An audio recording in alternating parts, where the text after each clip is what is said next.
Recording and ready. We're good now. Okay. Welcome, everybody, to the City of Plymouth City Council regular meeting for Thursday, September 24th, 2025, 6:30 p.m.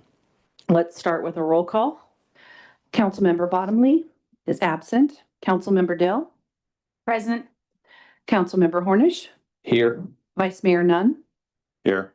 Mayor Cranford. Here, Thank you. We have a quorum. let's do the pledge.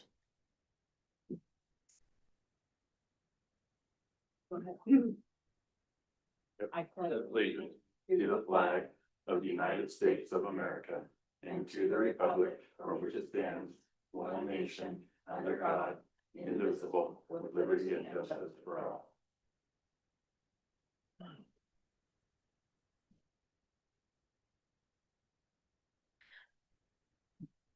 Okay, really quick before we go to the first item here, I wanted to make a couple of notes. This is our first meeting with Zoom, so I'm just going to ask for a little bit of grace on trying to remember to look at the screen to see if anybody on Zoom has their hand raised for a public comment or anything like that. Vicky might assist me with remembering to check Zoom. And we're also, you may have noticed there's a couple of changes here. Cameron has moved down to the end of the table. And we are now going to be asking that if you're submitting public comment with a paper, to please address Cameron, leave it with him, and he'll walk it to the city clerk. Okay, and we can remind folks of that in the future too. All right, with that said, let's move to item 2. Approval of city council regular meeting agenda of September 25th. Did we want to make any amendments to that? I feel like there was a couple of requests for amendments. Mayor Cranford, Yes. there was a number error and I'm going to change it when we put in the link. It changed the numbers, so I'm going to change those back to reflect correctly. Okay, but I can go according to everything that's on here correctly, right? Yes, just with the amendments for the typographical error. This one or this one? The one, that one. This one Yes, that I laid it out. that you handed me. Okay. Correct. I think there was a request for item 7.4 to be moved up because of some childcare needs. All right. So we could either take that at the beginning of the regular items, or we could do it after. Yeah, can I consult with the person that this affects in the room? Sure. Denise, we would like to move this up for you so that it happens sooner, but I'd like for it to happen after the budget. Is that okay with you? I know you have folks with your kids. Okay. So let's move 7.4 to after 7.1. So in between 7.1 and 7.2. So do I need to change the number of it or just? No. Okay, cool. Maybe somebody remind me when we get that far if I miss it. I did make myself a note. Okay, now I am seeking a motion with the amendment to the agenda. I'll make a motion. I'll make a motion to approve the agenda with the change in moving 7.4 between 7.1 and 7.2. I'll second. Councilmember Dell, Aye. Councilmember Hornish, Aye. Vice Mayor Nunn, Aye. Mayor Cranford. Aye. Thank you. Motion passes. We'll now open the floor for public comment. This public comment is for only items not currently on the agenda. So if you have a public comment that you want to bring forward to council during this time, now would be the time to do it. We are really going to ask that you stick to 3 minutes tonight. I am going to be a little more assertive in making sure the 3 minutes stick tonight because we have something very lengthy to cover with our budget. So out of respect for everybody's time, please, if you can keep your comments to 3 minutes, we'd really appreciate that. I do have I have one here. Okay, John, I have yours here, general public comment.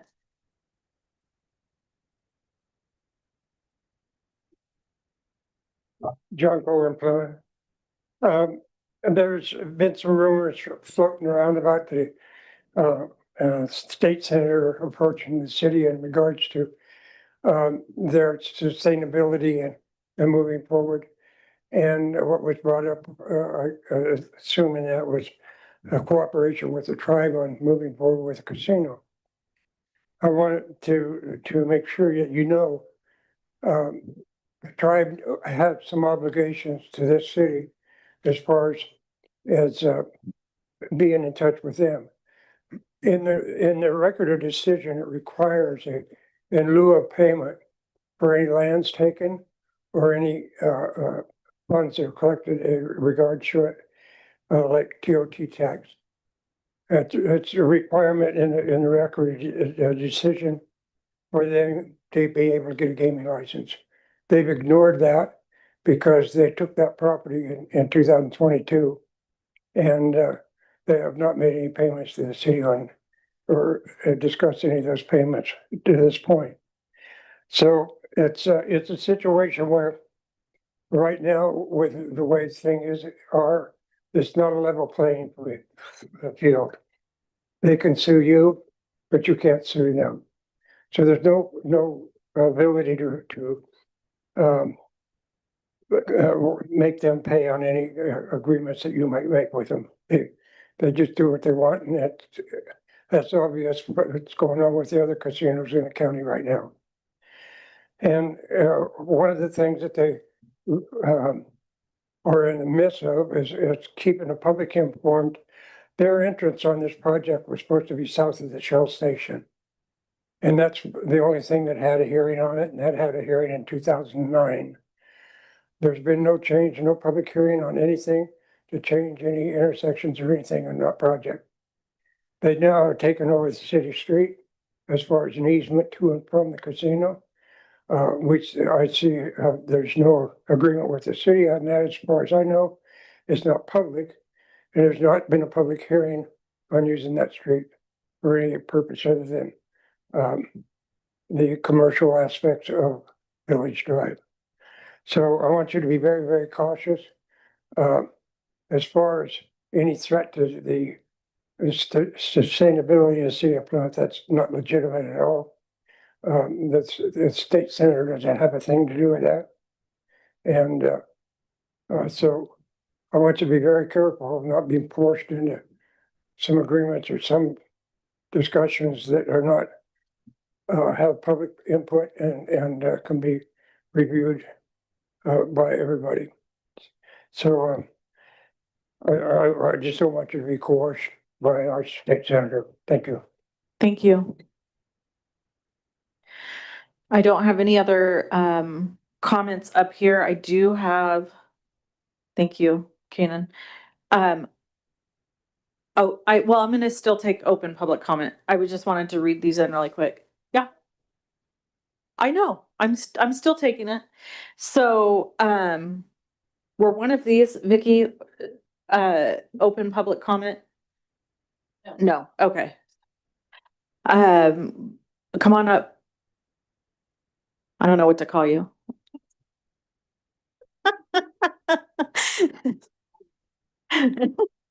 That feels uncomfortable. I feel unprofessional if I call you Papa and weird if I call you Butch, so.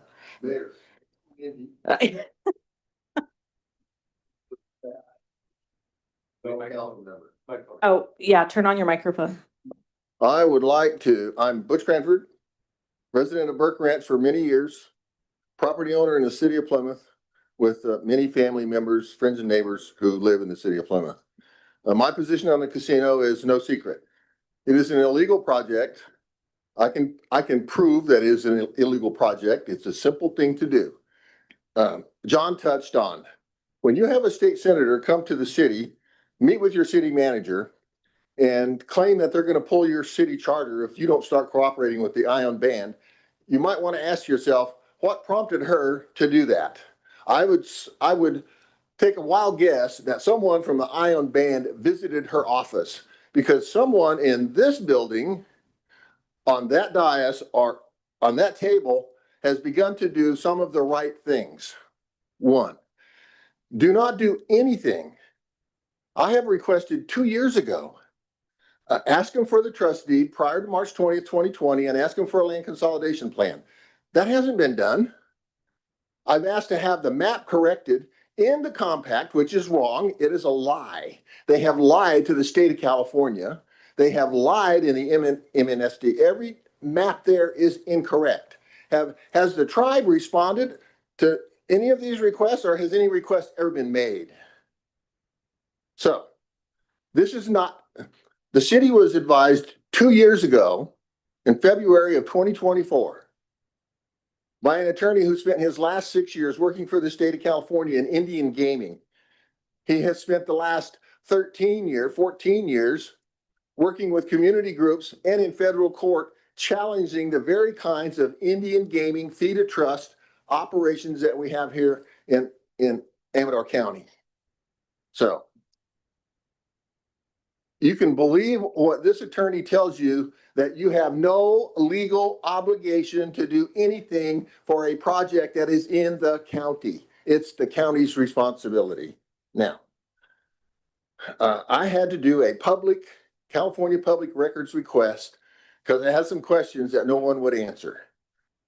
I was told that my questions would be answered. Well, I'm sorry to report my questions weren't answered. And in fact, I'm probably going to have more questions, which I will submit to the council and to staff. What caught my attention is I received documents from January of 2024 to April 24th of 2024. There was a meet and confer. The city did hold a meeting.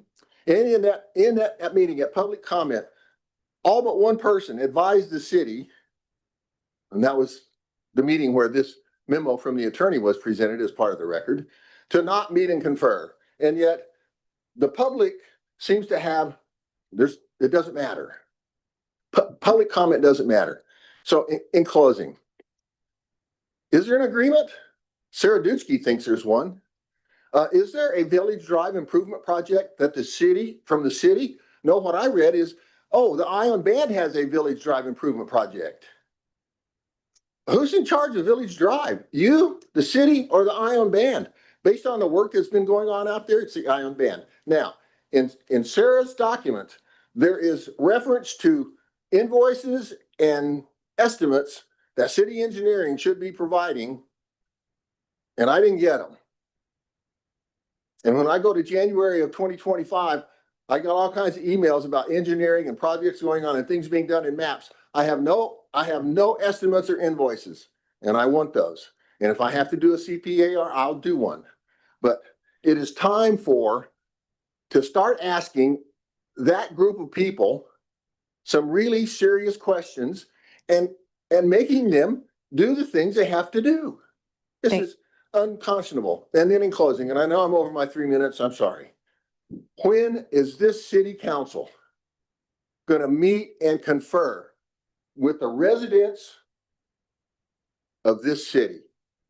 Because there's never been one. You might want to find out what's on our minds. Thank you. Thank you. Anyone else?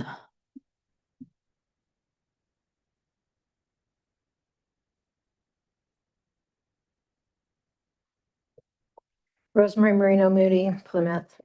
So at the last city council meeting, I came up and asked for a true answer to whether Margaret Roberts has been into the city hall, access to the city offices and or files and or computer systems, and no one up there responded to me. So since then, I have found out that it is true that she has been in, and that one or more of the city council members knew that she had been there prior to me asking that question. Because when I asked you, I was trying to verify that it happened because I had a resident in town tell me that she saw Margaret go in, or he, I'm sorry, it was a he, saw Margaret go in and then later went to the post office and saw her come out, which was quite a bit later, and was concerned and reached out to me because they know I've been coming to meetings. So at this point, I'm really upset at the fact that nobody could truthfully answer that. So that tells me a lot about transparency up there and integrity. And it saddens me to know that that exists in our council And those of you that didn't know that are on council, you need to look at those members and seriously question their integrity and transparency. Thank you. Thank you. Anyone else?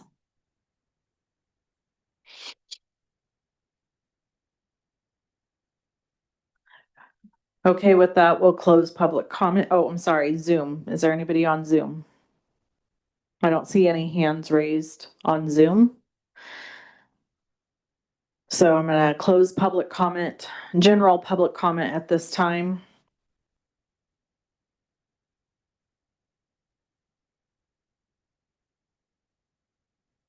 We'll move to 4.1, discussion and possible action to appoint City Clerk McHenry and interim city manager Begbie as primary and alternate Sierra Board representatives for the city of Plymouth.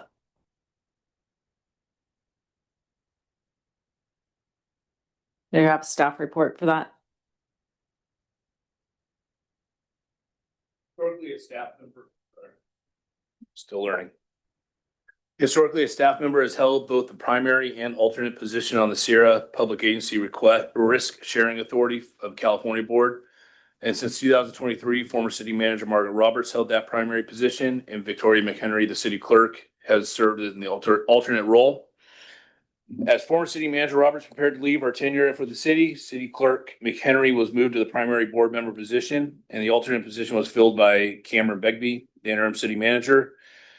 This position was inadvertently left vacant on the council member regional boards and appointments form presented at the meeting on August 28th, when both positions were already filled. In the spirit of transparency, it is brought to you before the council for approval. Oh, I apologize. And there's no fiscal impact with this item, and we recommend to discuss possible appointments for the positions. Thank you. Do we have anyone that wants to motion to appoint them to these or questions? Oh, public comment, sorry. I'm a little off my game right now. Do I have any public comment on 4.1?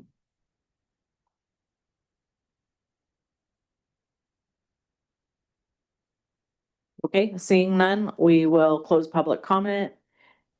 Conversation among council. I don't have any questions about it. I don't either. Okay, can we just do a motion? Dawn, do you have anything? I'll make a motion to appoint City Clerk McHenry and interim city manager Begbie as primary and alternate Sierra Board representatives for the city of Plymouth. I'll second it. Councilmember Dell, Aye. Councilmember Hornish, Aye. Vice Mayor Nunn, Aye. Mayor Cranford. Aye. Thank you. Motion passes. Moving on to consent calendar items. Can I get a motion to, oh, sorry, public comment on consent calendar items? Anyone want to make public comment? Nope. Zoom, nope.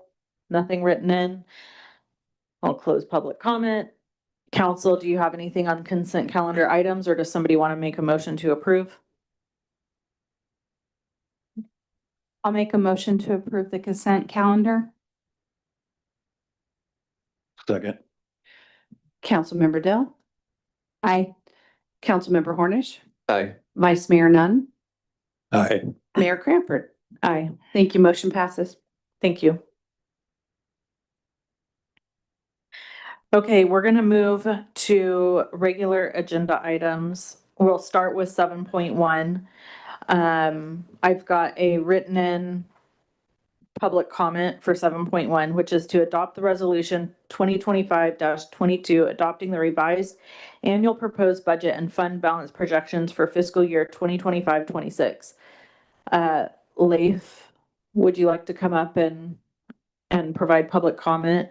And as he makes his way up, I'm just gonna read in that we have public comment here from Mary Ann Ackerland, written in. Yes, I'm here on behalf of the Zinfandel Ridge Homeowners Association, and we have what we call a CFD committee within the homeowners association, and Mary Ann have submitted a letter from us in reference to that.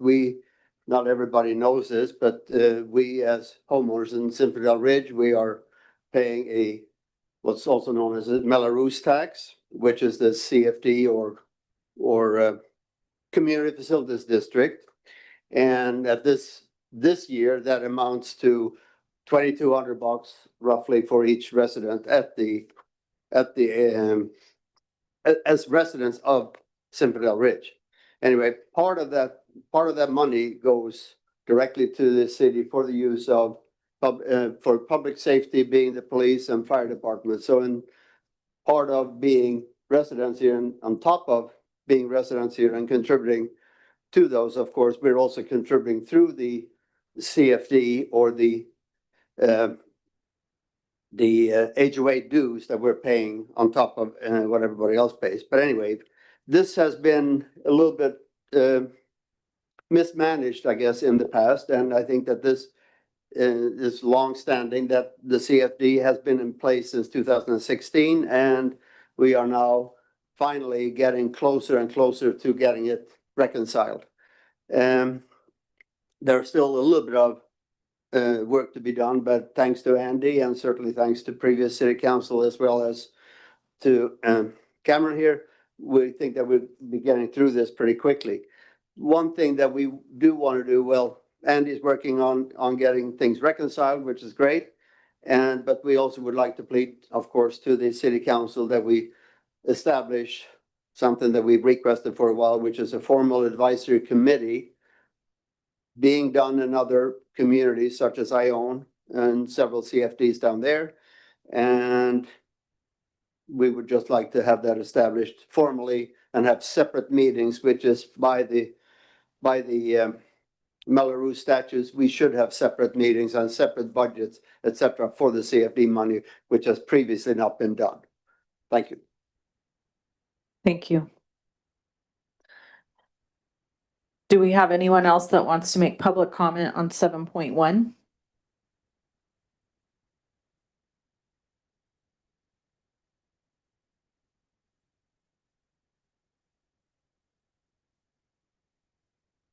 Rosemary Marino Moody, Plymouth.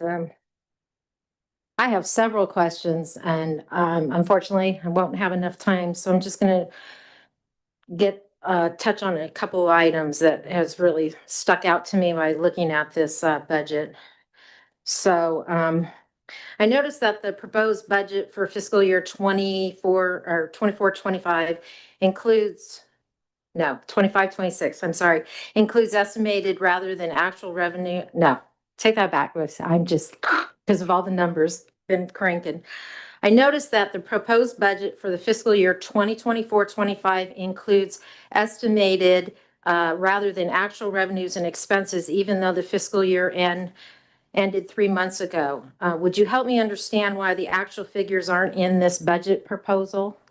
Now, I know the bank statements aren't reconciled, but that's definitely a different thing than tracking the daily expenses and revenues. So has it just been a blank check and they haven't tracked anything? Nothing's been accounted for? That's one of my questions, because that doesn't make sense to me. And then going back, most of the prior years is showing, estimated amounts for 2023-24, 2024-25. So that really alarms me, thinking that no accounting whatsoever is being done, no bookkeeping. I was told that the operator in training position under the citywide staffing funding source is currently vacant and serving as a placeholder in case the role is needed later in this fiscal year. However, I noticed that the fourth maintenance worker position doesn't appear in the staffing funding section. When I asked about this, I was told that the fourth maintenance worker is actually funded under the operator in training line, but paid at a lower rate. I'm trying to understand how this works if one position is a placeholder and the other is actively filled. Why aren't both roles reflected separately in the budget, especially if they end up doing the operator in training later this year, as Cameron said they may need? I want clarification on that, because to me, that's not transparency in the budget. And Would you please explain to the members of the public here and watching on Zoom how much money per person the city offers for health benefits, how much money per person for cash in lieu of benefits, and the amount for the deferred compensation match that the city pays? Please explain how they work, the date those were approved by the city council, since I didn't see anything in the packet that explains those line items. And my last one for today, well, that'll be it. I appreciate you respecting the 3 minutes. Anyone else with 7.1? And Andy, did you kind of take note of some of those questions? Okay. Oh, John's going the other way. I thought he was coming up here. He tricked me. Anyone else? Okay. Anyone on Zoom? I don't see anyone on Zoom with their hand up. So at this time, we'll close public comment. Before we jump further into this, we'll take a staff report. And if you want to answer any of the questions that Rosemary had, with the caveat that that doesn't open us up for additional public comment. Go ahead. No problem. So we do have a staff report for the budget process that we'll do in just a sec. But in response to the questions that were asked, and I may need the interim city manager's help on the staffing component because I really didn't understand that question. But in terms of Hey, Andy, will you move it a little bit Okay, closer? in terms of the estimated amounts that are noted in the budget, the purpose of having estimated as opposed to actual all centers around whether or not the figures are audited. I have an ethical issue about calling anything actual unless it's actually audited. Okay, so any budget I've ever prepared as a professional, in 35 years I've been doing this, if it's not audited numbers, meaning an outside auditor has come in and actually verified where sometimes there are audit adjustments that might be minor or whatever, but that move things around. But until that audit is done, everything is estimated. The last time the city had an audit was in fiscal 2021. Okay, so 21-22 is on tap. We're working, I got all the information on the audit group that was actually hired 2.5 years ago to do the 21-22 audit. Get in contact with them and actually get this thing going one way or another. But that's why it says estimated. Having said that, and I had a good meeting earlier today with the folks from the CFD, particularly Leif, and the other gentleman over there regarding just that question, estimated versus actuals, because they want to see what the actual numbers are too. And I'm pretty confident that the numbers that are shown in the general ledger through fiscal 23-24 are good numbers. Okay, those are going to be 95% correct. There'll be very few more adjustments. I've tried to get everything caught up, especially for the CFD, but most of the other things and all the other accounts are correct as well. There was a lot of cleanup to do, which has taken a considerable amount of time to get all that cleaned up. But until, again, those numbers are audited, I will never call them actual. So that's why it says that for that. For the staffing, and I'd have to, I'm going to defer to the interim city manager on what the questions were. As far as the OIT position not being listed as a maintenance worker, we did freeze one maintenance worker position. The person that is being funded under the OIT person isn't receiving the OIT wage. However, it is a placeholder in the event that we do need to entertain somebody for an OIT position. We have it. And then we can unfreeze the position or, do what we need to do and address the council at that point. But the thought process behind that is we're pretty lucky to have our plant operator working for us at the wage he does. And in the event that he does want to take another job somewhere else, I would like to have the option of having somebody trained that can kind of start filling in his position. There's no plan for that as of right now, but it was just to keep the option open. As far as the medical and deferred comp and that kind of stuff, right now we only have one employee who receives benefits, health benefits, and I believe dental as well. They receive up to $1,500 to cover those medical and dental from the city. If they do opt out, the employees, then they get $750 split up between two of their checks, which they have the option of putting to a 457, which the city matches. We don't go over that but we do match that. Was there anything else? I just want to know, you didn't show me any approved policy by the city council. We can address that at a later time. Okay. Nobody's obviously prepared to have that information in front of them. Okay, you want to go ahead and move on with your staff report? Mhm.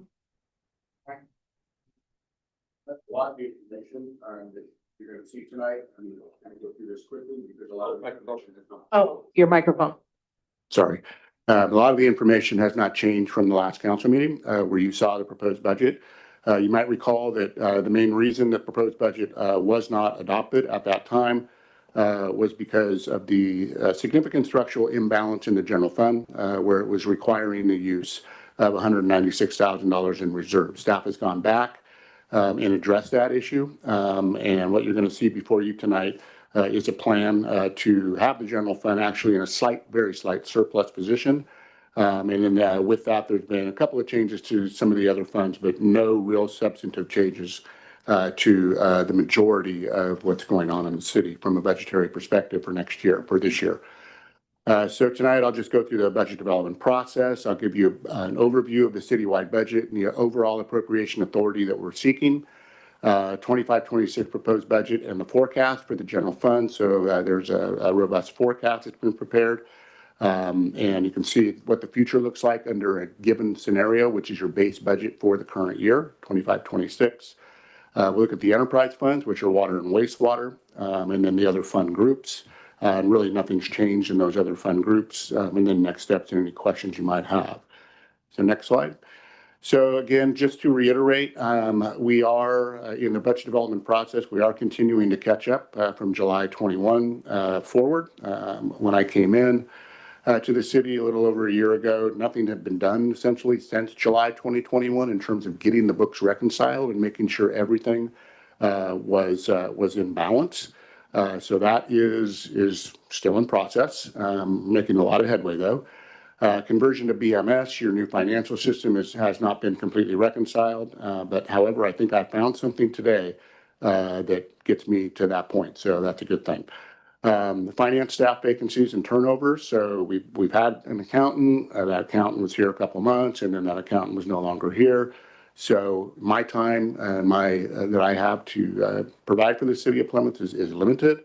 So having that turnover is critical in terms of being consistent with what's getting done. Audits haven't been completed since 2021. I mentioned that. So the completeness of the data still is not there. And we have lots of schedules that need to be prepared before an auditor comes in that I don't have any access to. So no one can find these schedules from the 2021 audit. So they have to be recreated, and to be recreated, you have to do a lot of research to find out what belongs in those schedules. So you can see them there. 25-26 proposed budget wasn't adopted due to a high use of reserves. I mentioned that. So we reviewed again the expected fiscal activity and updated some numbers for 24-25, which is why they're still estimates. And then the update of the 25-26 budgets as required was completed. Next slide. So this is your citywide budget. Just to point out here, the total appropriation authority that we're seeking citywide for all funds is just over $3.8 million. And you can see of that $3.8 million, the city's general fund makes up just under 1.4.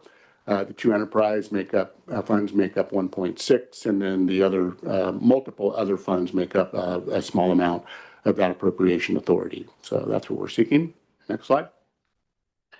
These are just some of the projects. This has not changed from the last budget that you saw. So these are some of the projects and/or capital outlay purchases that are built into the budget. a Vector trailer, an equipment trailer, McGee Park project, landscaping project for that. Excavator and trailer, Locust Mill Poplar Street, $150,000 there. That's the main capital project. And then you can see what the funding source is for each of those projects in the blue box. $250,000 there. Okay, going to the general fund, excuse me, and focusing specifically on the general fund. You can see the proposed budget now for fiscal 25-26. 1.385 million in revenue and 1.380 million in expenditures. So you essentially have a budget that has been put into a surplus position where it's anticipated, assuming all of this comes to fruition. And please keep in mind that budgets always change. Budgets are only as good as on the day you adopt them, and something's going to change tomorrow and the day after that. That's ultimately going to impact this budget. And that's why, you need to really monitor what's going on from an expenditure perspective and a revenue perspective at the same time. However, assuming all of this comes to fruition from both the revenue and expenditure perspective, you'll add about $5,000 back to reserves. You can see in 24-25, at this point in time, we anticipate using about 100,000 in reserves.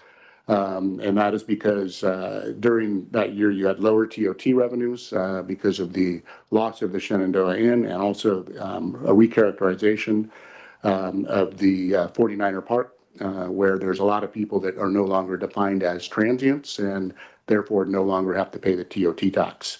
And then you had removal of some grants recognized in the previous years. So there were some things that happened during 24-25.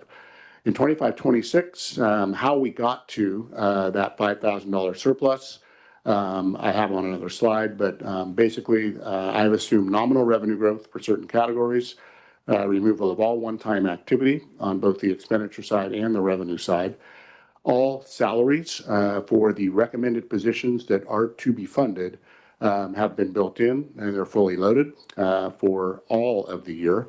And it does not include any salary increases now for fiscal 25-26. So that's been taken out of the budget that you saw before. Assuming all of this comes to fruition and we use 109,000 in 24-25, the year just finished, we add 5,000 back in 25-26, you'll still have about 2.27 million in the general fund. But I'm going to caveat that because there's some funds, as you may recall from the last budget meeting we had a couple of months ago, that have negative balances where it's likely that the general fund will have to cover those negative balances because those funds shouldn't be there. And we'll go over that on a separate slide. So next slide, please. So these are some of the key revenue items in the general fund. So you have a 3% increase in property taxes. It's assumed. It seems to be a good trend. 1.5% increase in sales taxes. And then you have a slight reduction in TOT. TOT is going to be really tricky this year because we have to watch it from quarter to quarter and see what comes in to really understand the budget. I've tried to be very conservative in the estimate for TOT taxes, but until we get a couple of quarters underneath our belt, it's going to be really difficult to understand exactly what the true impacts are going to be to TOT with the loss of Shenandoah and then the just the changing dynamics on who pays at the 49er Park. Slightly higher development related fees and charges, and this is based on activity to date.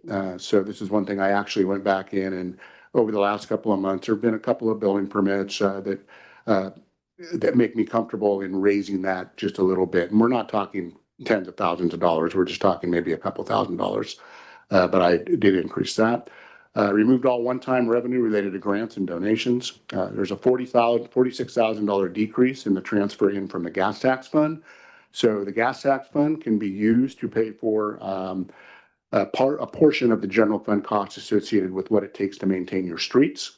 So any money that your public works folks and or is being paid for operating expenses for streets can be covered by the gas tax fund only to the extent that you make sure you're covering your what's called an MOE, which is a maintenance of effort in the general fund that has to be core general fund expenditures, not covered by anything else, so that you can keep your SB1 money. That's another source of revenue that's specifically used for transportation.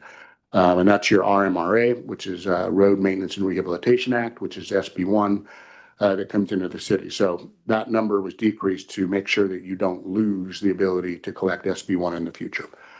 And then a lower reimbursement from the Zinfandel Ridge CFD to account for the outsourcing of the landscaping and upkeep. So that contract was recently approved, and I believe it's in place or will be in place soon if it's not already. But that will preempt Public Works from going out and doing a lot of the landscaping work out there that will no longer be required to be transferred from the Zinfandel Ridge CFD. So that is a lower reimbursement from the last budget. Next slide. Some of the key general fund expenditure items. You have full funding for all positions in the general fund for the entirety of the year. And I do have some recommended changes to balance the budget on the next slide, so we'll hold off on that. Updates to budgets for the insurance, general liability, workers' comp, and property costs were required. So there was a question by a council member earlier regarding some costs that are defined as miscellaneous in the administrative budget of the general fund. That is actually for insurance. So knowing that now, and because that question came up, we'll move that to what's called insurance, just the object level that says insurance, just so it's more transparent what that's for. But that's where they've always been incurred, so that's why it changed. Reduction in legal and city attorney fees based on one-time activity incurred in the prior year. So we lowered that budget for 25-26. And the nominal increases to base budgets were required due to inflation and or increased costs to provide city services. So next slide. So this is what we did to balance the budget. So you might recall we had $196,000 imbalance or not imbalance, just a use of reserves that was required to balance the budget. And now we don't.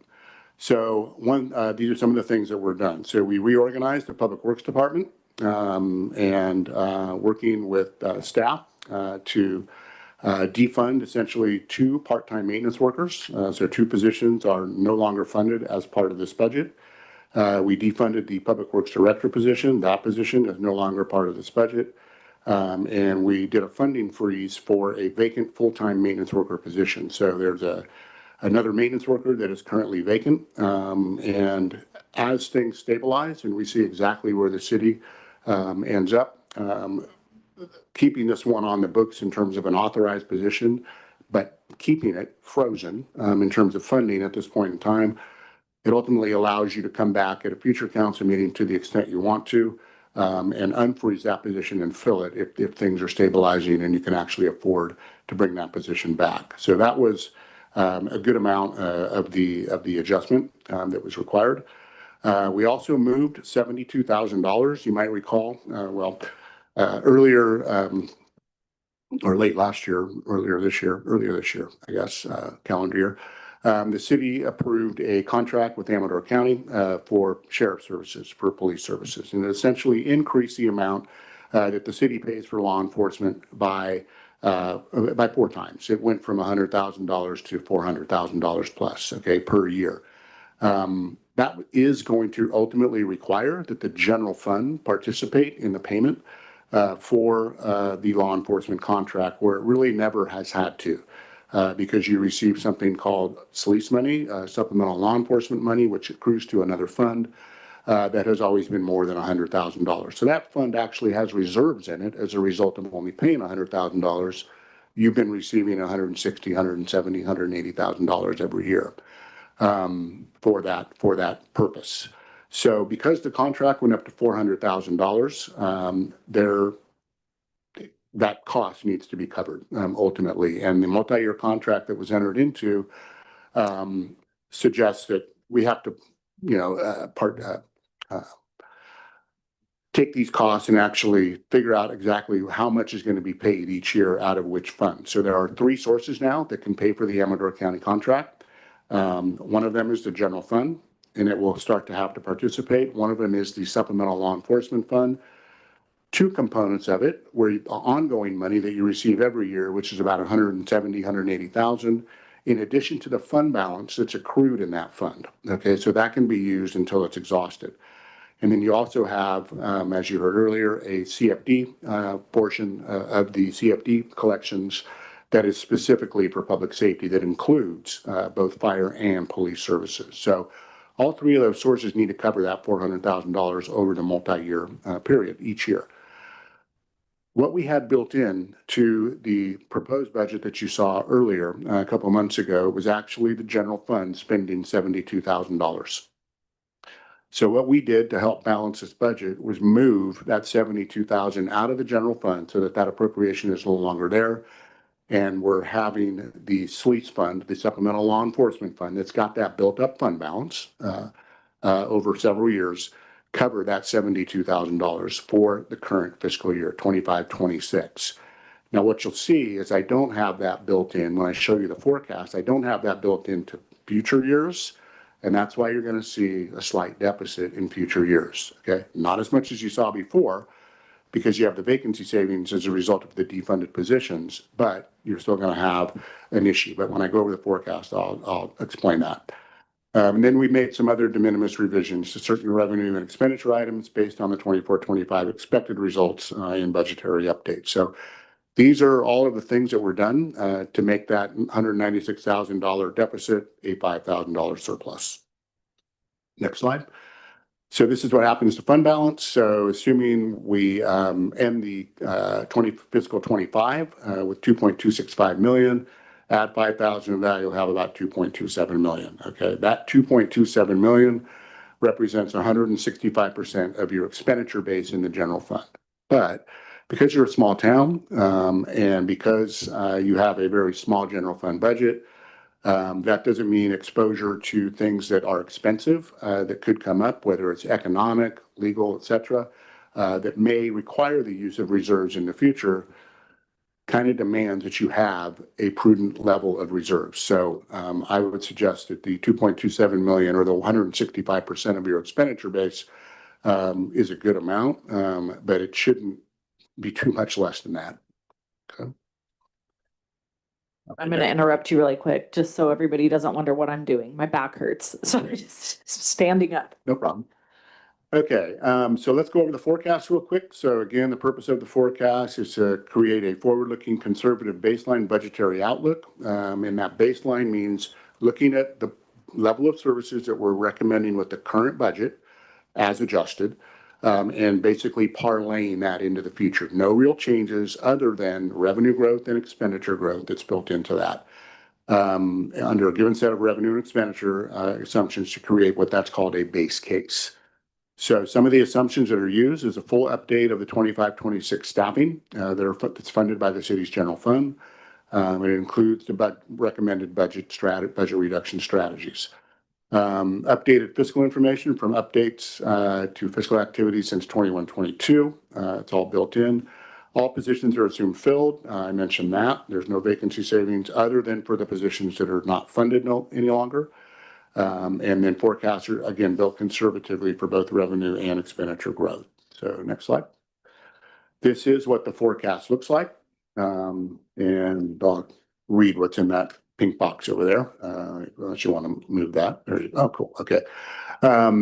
So what this shows is that you were accruing surpluses back in the past. A lot of that had to do with significant development fees that were accruing to the city as Zinfandel Ridge was being built and built out. So those came in. And then in 24-25, you can see there's a slight use of reserves that's currently projected. Hopefully at the end of the day, it will be less than that and not that much. Essentially a balanced budget for fiscal 25-26, adding $5,000 back. And then you can see that there's a systemic about $111,000, $113,000 issue projected use of reserves in all future budgets. And this is essentially for two reasons, because all of those budgets have the public safety contract built in that I took out for the current year to balance the budget. And ultimately the general fund is going to have to pay for that. And then the loss of TOT revenues that is built into that. And hopefully as we watch this and really understand that, maybe we can raise the TOT revenues a little bit based on the conservative projection that I put in for 25-26, and then increasing costs.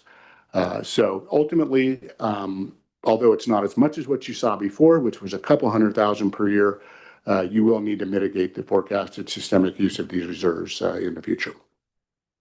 Next slide.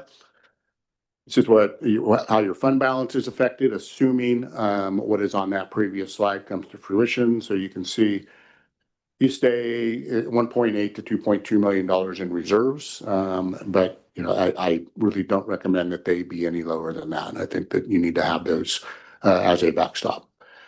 Next slide. So this is the citywide staffing. So the staffing costs are 66% funded by the city's general fund. So about $591,000 of staffing is in the city's general fund. Those pink positions that you see there, the ones highlighted in pink, are the positions that are no longer funded. 3 of those are defunded, and 1 of them is frozen. Okay, so the 2 part-time maintenance workers are defunded, and then the public works director is defunded. So I've taken those out. And then the maintenance worker 2 position is frozen. However, it's still authorized. Unfilled and vacant positions result in vacancy savings. So to the extent any of these other positions is vacant, and it's not required that that position be backfilled with overtime and or contractual labor, you will have vacancy savings. That vacancy savings will accrue to your bottom line, meaning you won't spend as much money that is as is built into this budget. Streets-related staffing costs in the general fund are funded by a transfer from the gas tax fund. I talked about that. There's an as-needed and appropriate level of administrative and public works cost transfers to the Zinfandel Ridge CFD. It's not currently included in forecasted revenues. So we need to look at this and really understand exactly what that looks like. And again, talking with the CFD folks earlier this morning, I think we recognize that we need to do some analysis on that and really understand that before we move any money over to the CFD as a cost transfer.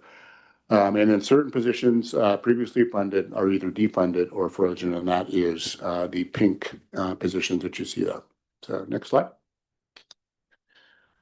Water fund, don't think there were any changes here other than the impacts to the salaries. So by defunding some of those positions, particularly in public works, we actually see a savings in salaries in both water and sewer because a portion of those positions may have been funded by water and sewer. So I won't spend too much time on this, but revenues are slightly lower due to anticipated lower penalty revenues. Water rate increases not yet built in. You do have a rate study out there that you need to consider for both not just water but sewer as well. So that's coming in on tap with the realization that the rates in the city of Plymouth have not been increased in a number of years.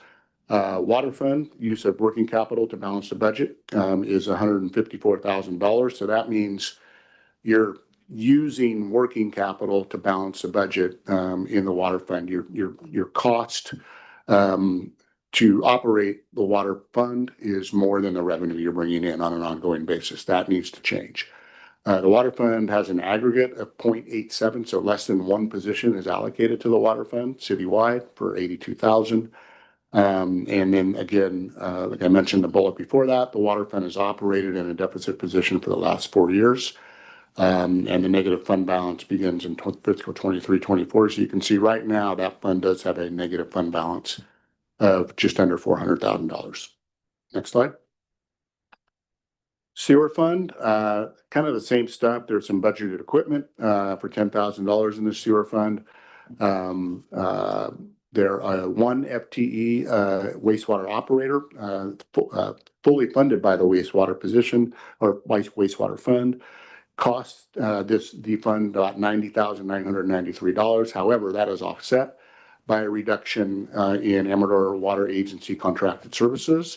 One thing that you will see in the budget is I still have $15,000 in the budget for Amador Water Services, and that you've already paid at least 1 month for in the current fiscal year. So you will need that before these services that Amador Water Agency is providing actually go away in entirety. But the original budget has been reduced only to that $15,000. So you have a significant savings there that I'm calculating to be about $100,000 or a little bit more than that. So by having that position in lieu of having AWA provide those services. The wastewater fund is also using working capital to balance its budget, $57,000. And it's operated in a deficit position for the last 2 years. So this is just demonstrates the need to have rate increases. Your operating costs to maintain these two enterprises are simply more than the ongoing revenues that you're currently bringing in, which haven't changed in a long time. So next slide. These are some of the other fund groups for special revenue funds. So you can see there's an array of special revenue funds, a lot of different things going on here. Not a whole lot budgeted.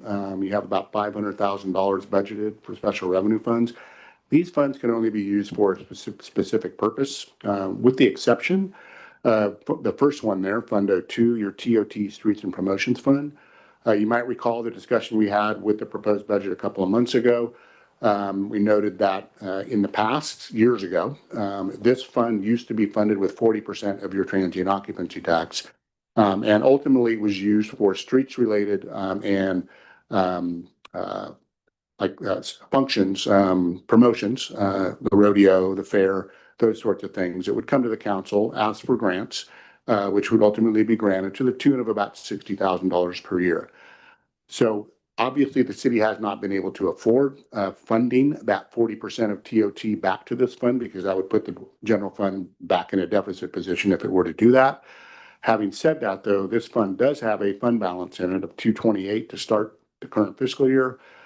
We have appropriated $60,000 for, like every year, for all of these programs and things that come up.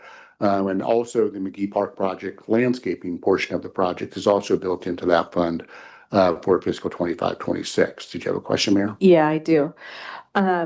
So our current balance in the TOT Street and Promotions is the 228, correct? That's what you're saying?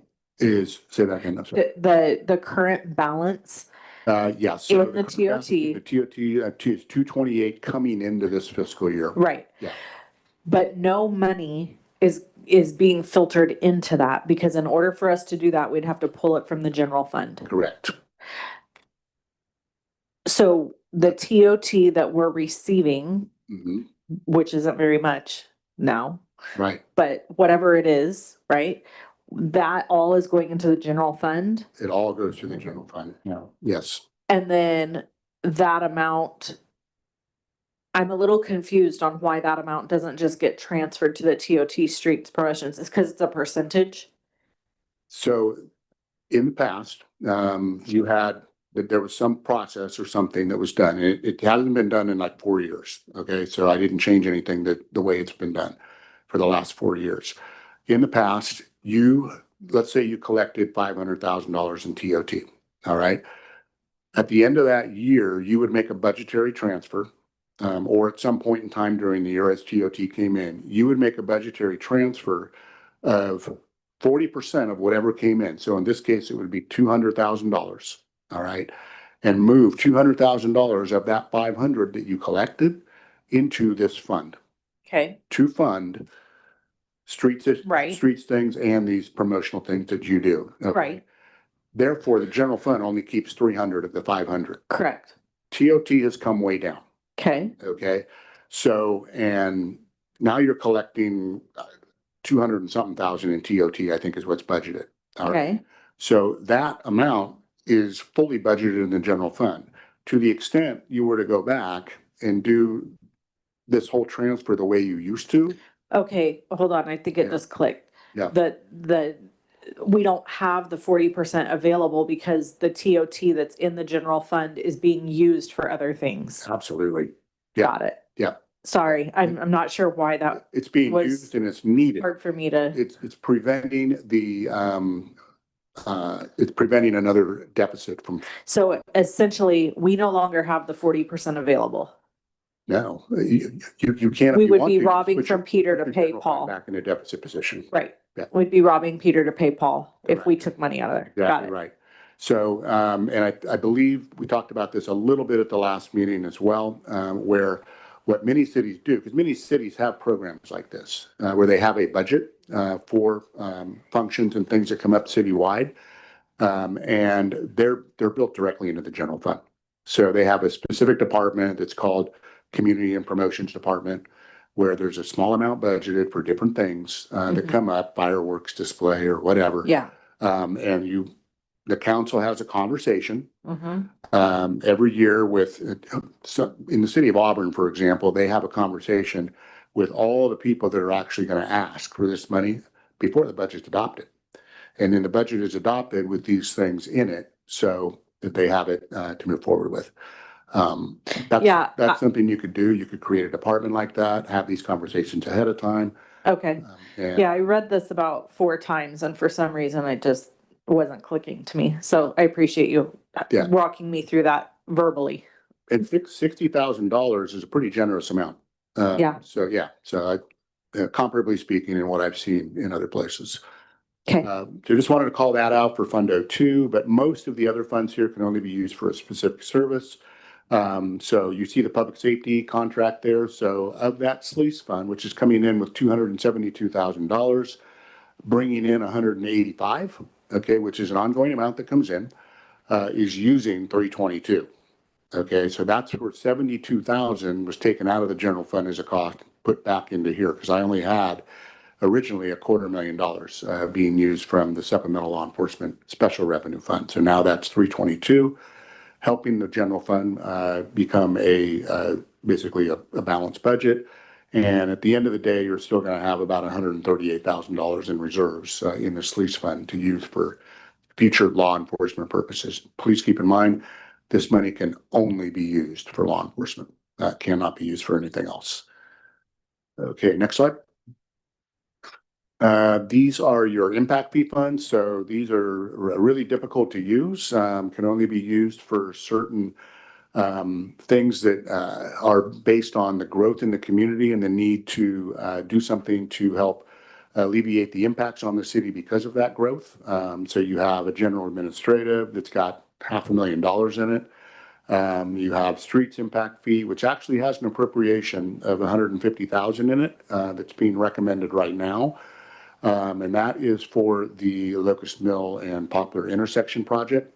So once that project gets going, we do need to go back and look at that, and make sure that this is an appropriate use of the impact fees for these funds. And we need to work with legal on that. So as part of the project, when it comes back to council, when that project is being discussed and awarded, I recommend that you have the conversation about using the impact fees. But right now, they're budgeted for use, because I do believe there may be a nexus to that project for using the fees.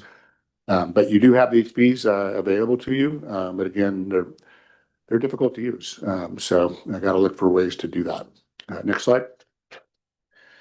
Capital projects funds, you can see a couple of these funds have negative balances, the general plan update and the safe routes to school.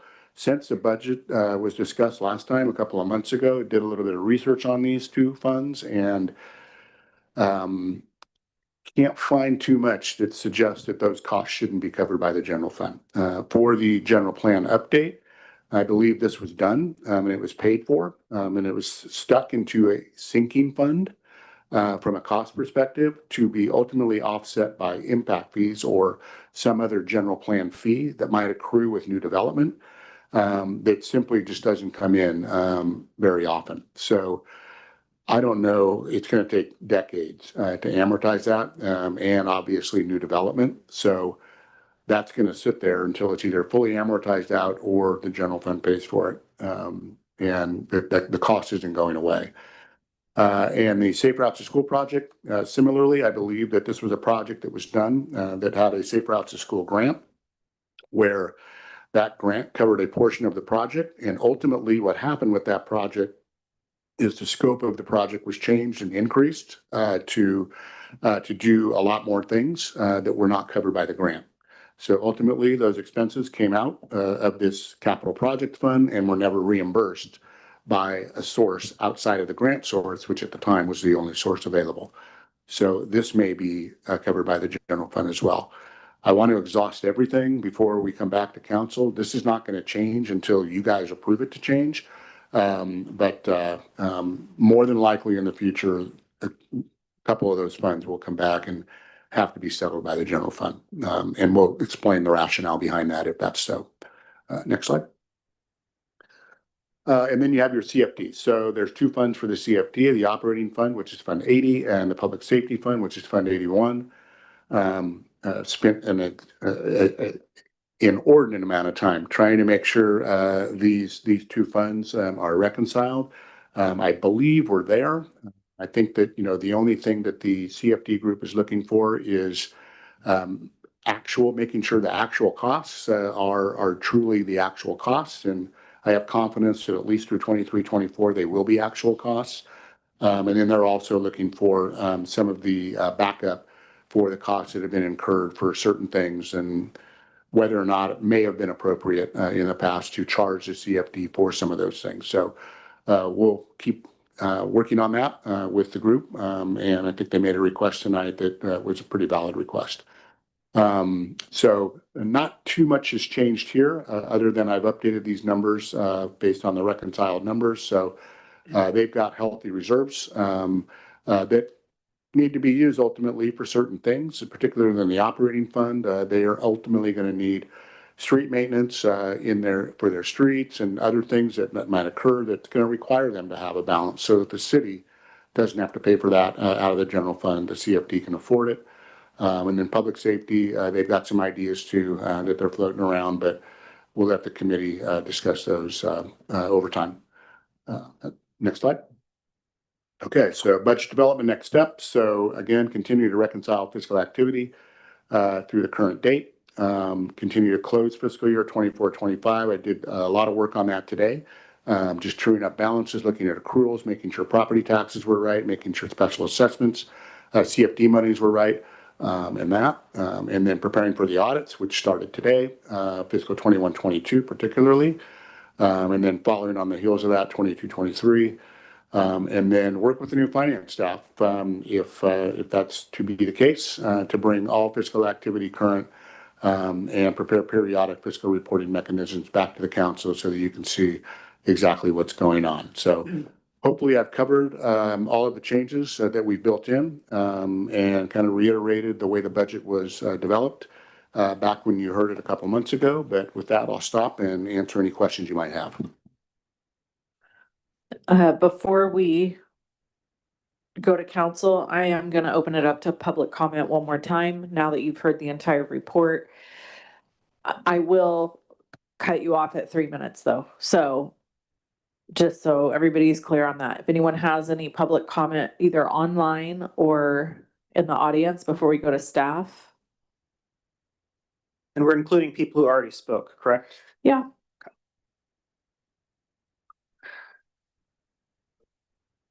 Okay, I don't see any. I'll close public comment. And we'll move to council conversation. Yeah, we did. Do you want to go first, Debbie? Since you've got pro budget experience. Well, he answered my questions in the presentation, and I did ask the question about the miscellaneous expense earlier, so I was happy to have that answered. The budget makes sense to me. I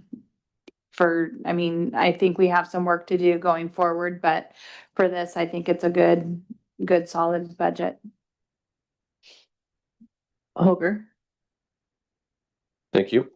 Andy, under funds with a negative fund balances, there is an excerpt that says, over the course of the upcoming fiscal year, staff will research historical fiscal activity for each of these funds to determine the nature of the deficit fund balance and whether future funding sources are expected and/or existing funding sources may be required to offset the negative balances. Right. Are there any ramifications of having a negative fund balance besides not having the money? So the only ramification to having a negative fund balance, it just means that fund is quasi borrowing from another fund from a cash perspective. But the way I'm apportioning interest is I'm not including any negative funds. So it's not there. Typically, when a fund has a negative fund balance, you should have a loan agreement in process that's requiring the whatever fund the cash is coming from to cover the negative fund balance, to pay back To be interest. paid in But that's some amount of time. That's inappropriate at this time, because how is a fund balance with negative, how is a fund with a negative fund balance? And more importantly, a fund where there's not an identified revenue source that's gonna offset that negative fund balance, ever gonna pay interest. So there's really no ramifications other than having that negative fund balance and trying to get it cleaned up Okay. and moved out. Under capital projects fund, there are the three funds that you mentioned that have negative balances on them. Pending reimbursements. So reimbursements from what or where, right? Is that the example you just gave? Like we're taking this? Yes, so Okay. we'll have to go back for each of those projects and look up the project information and find out exactly, what was going on. And look at each transaction, unfortunately, and determine, okay, if this much was budgeted, this much came in from the grant, what did that grant receipt or whatever the receipt that came in to cover that cover, and what wasn't covered? And then Okay. try to determine whether or not it needs to be covered by the general fund. So assuming that's gonna stay on your/our radar then? Yeah. Okay, thank you. That's it.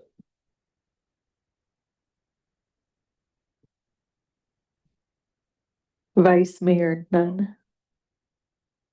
Well, Holger actually brought up the biggest one I had. I'd actually talked to Andy this summer about this, the 509,000 safe routes to school thing. And don't feel real optimistic that we're gonna make that up, but I won't bring it up again. Holger already mentioned it. That's basically all I had. I have a question under revenues. In intergovernmental revenues in 2022-23, there was 128,000 plus in revenue, and it's the same for 2 years, then all the way down to 9,400, and then nothing for our budgeted to come in for 25-26. What is that? Which revenue is it? I'm sorry. It's the intergovernmental. It's on, these aren't numbered. It's under property tax, other tax, licenses and permits. In the general fund? In the general fund, yes. Okay. Find that.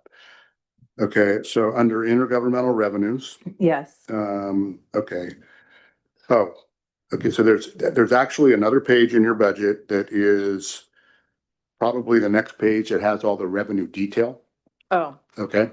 And if you look at right in the middle of that page, you'll see that there's only really two things that make up that funding, and it would have been your COVID funding, and your CARES Act funding basically that came in two tranches over 2 fiscal years. And then you had a grant for SB2 planning grant, or probably a LEAP grant or something like that. okay. So those are clearly just one-time things, so you don't have any of that coming. Okay.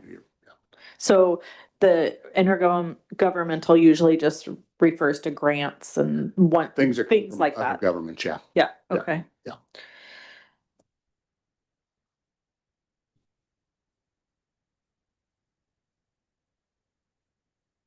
Okay, I don't think I had anything else. We went over this at length. We asked that we make some serious decisions and serious cuts.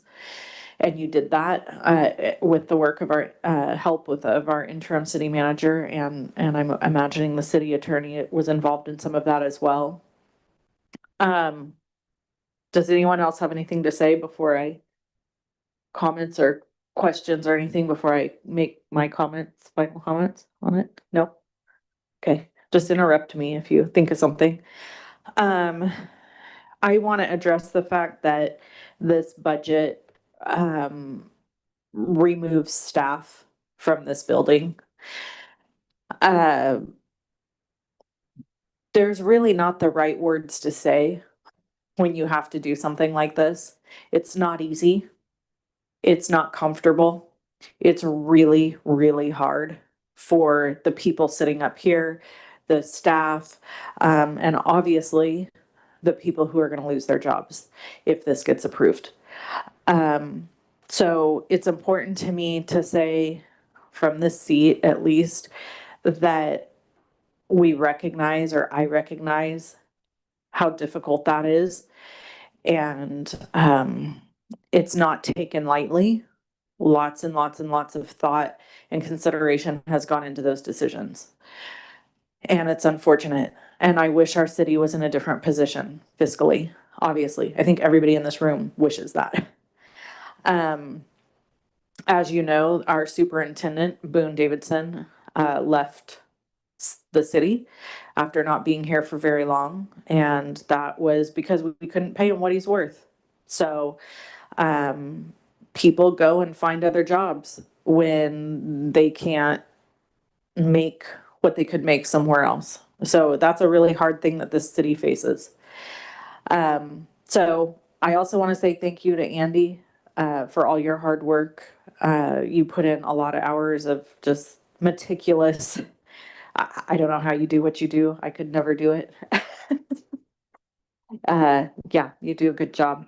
So I just wanted to acknowledge and recognize that if this budget passes tonight, that there will be a loss of jobs, and we don't take that lightly, and we'll go forward from there. So if anyone wants to make a motion on the floor or any other comments before we move forward on this item, feel free.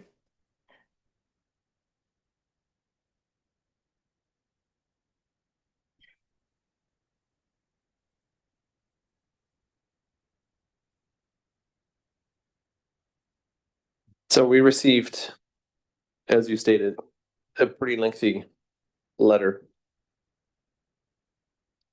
regarding specifically the CFD fund.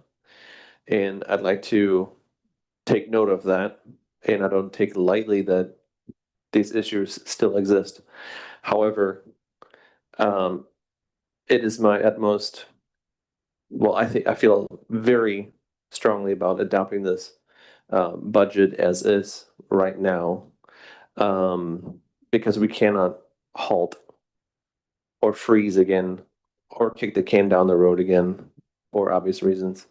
I would suggest maybe a compromising measure, improving the budget with specific conditions such as having a monthly CFD financial report to the council, establishment of the advisory committee within 60 days, and completion of the reconciliation by whatever Andy thinks is feasible. Yeah, that would be my 2 cents. Debbie or Don, you have anything else to add? I would say, I would agree with Holger on that. I'd go along with it. I read the letter that we received, and not that, well, I'd just say, I understand the concerns out there and the frustrations by the people, by the person who wrote the letter. And I think that we have been working towards trying to resolve the stuff. I just don't feel like we could let that issue hold up the budget. I feel like what Holger says, we could put a couple conditions in and move forward with the budget, because I think the budget has to get done and approved. So I would kind of, the second what Holger says on that, back that up.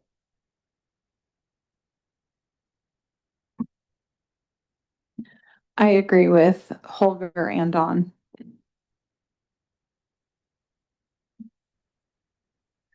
Okay, Andreas, you look like you have something that you're Yeah, so dying to as say. far as making it a conditional budget approval, that's not exactly a thing, but the point is definitely well taken that we need to continue to work through these issues related to Zinfandel Ridge. So my recommendation would be to not call it a conditional budget approval, but we are definitely working on resolving these issues. Thank you. So the call would be to I take it as Adopt it. adopt the budget as presented, but we are also taking the direction to move swiftly on resolving the other issues you've identified. Okay, a motion to approve the revised annual proposed budget and fund balance projections for fiscal year 25-26. Second. Councilmember Dell, Aye. Councilmember Hornish, Aye. Vice Mayor Nunn, Aye. Mayor Cranford. Aye. Thank you. Motion passes. With that, we're gonna take, we're gonna do 7.4 next, which is professional services agreement with 3E Business Solutions to provide accounting services for an amount not to exceed $45,000. That's the item that we moved up above 7.2. So we're gonna go ahead and take that now. Can I get a staff report? This is for the professional services agreement with 3E Business Solutions to provide accounting services for an amount not to exceed $45,000 in the year. The city posted the vacant account position on the city's website, on social media, and in the Ledger Dispatch for up to 14 days. The city received multiple inquiries about the position with specific questions about our benefit packages and retirement, but only received one application. Finance Director Andy, Ethan, and I met with the sole applicant for this position, Denise Springer. And after discussing the position with Ms. Springer, it became clear the city could not provide adequate compensation to attract her to accept a full-time position with the city. And due to the pay scale for the accountant position. However, Ms. Springer has agreed to work with the city through her business, 3E Business Solutions. Her business is located in Plymouth and works with clients on their accounting and financial needs. And through 3E Business Solutions, Ms. Springer has experience with existing businesses and bringing their records up to date and setting them up for long-term success. And the staff is confident that Ms. Springer will be capable of addressing the city's day-to-day accounting needs, including reconciling our accounts so we can carry out multiple-year backlog of audits. The fiscal impact is estimated to be approximately $45,000 over the next 6 months to a year. And the recommendation is the city is in need of accounting services, and due to the lack of applicants for the city accountant position, staff recommends the city council authorize the city manager to execute a professional service agreement for accounting services with 3E Business Solutions for a term of 1 year in an amount not to exceed $45,000 in a form substantially similar to the draft agreement attached to this packet. Thank you. Thank you. And just to anticipate a couple of questions that are likely to come up, the agreement is drafted in a way where we could get out of it at any time without having to spend that full $45,000. It's really just time work billed against up to that amount. And so if a suitable applicant for this for the city's permanent position were to come, the city would have the flexibility to move over to that option. Thank you. Okay, with that, we'll take public comment on 7.4. Anyone online or want to come up? I don't see anybody raising their hand online. You have 3 minutes.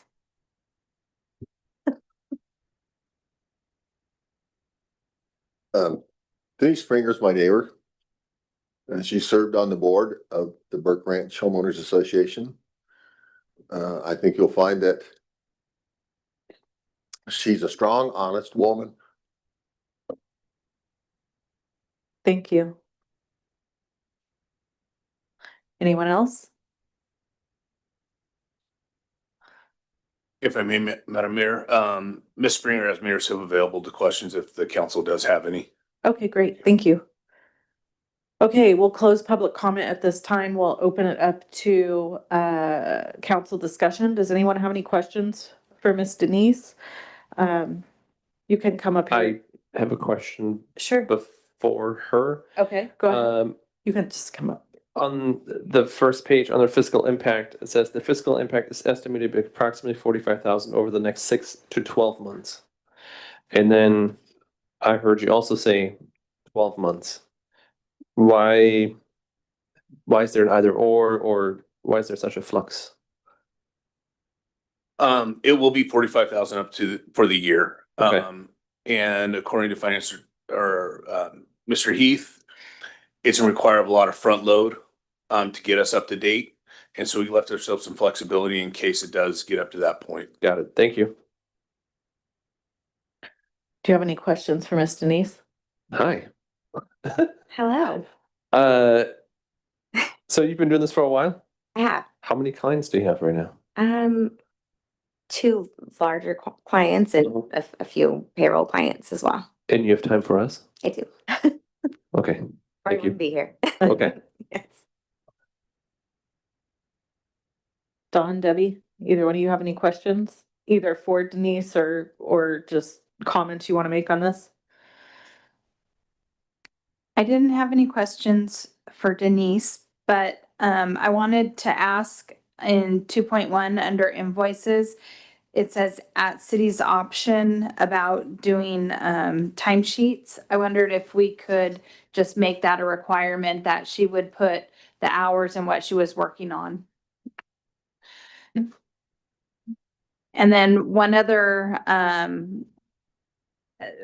at the 11.9 for the contract administrator, I wondered if we could add or successor, because right now it lists Cameron as the contract administrator, but if that were to change, that way the contract would be covered.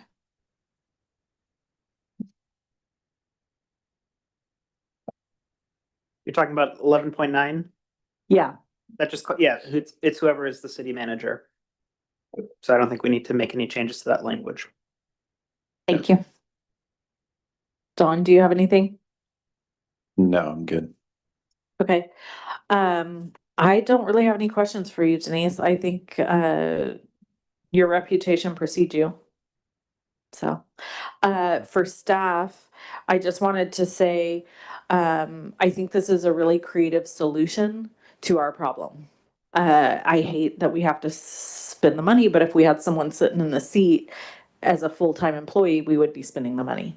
So I think this is the kind of creative solutions we are looking for in Plymouth to move us forward and get us moving in a good direction with figuring out how to get all these numbers where they're supposed to be. Obviously, one of our biggest hurdles in Plymouth is finance and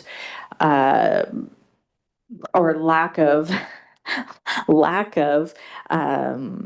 auditing and what was supposed to be done, right? We're far behind on all of that.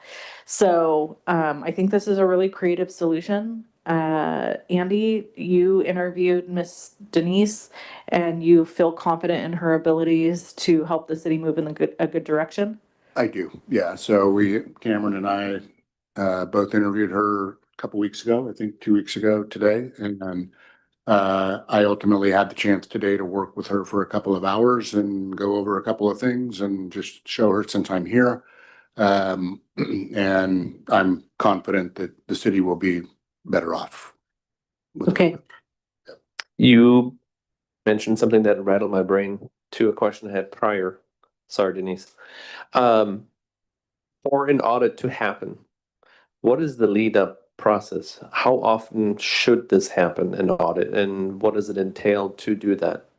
So for the audit to happen, number one, your books have to be essentially from an accounting perspective closed, okay? And you typically can't start an audit before September. So auditors can't come in until the earliest September, basically, because you have a 60-day accrual period where things happen between July 1st and August 31st that ultimately impact the prior fiscal year. Okay, so you got to be able to book all that.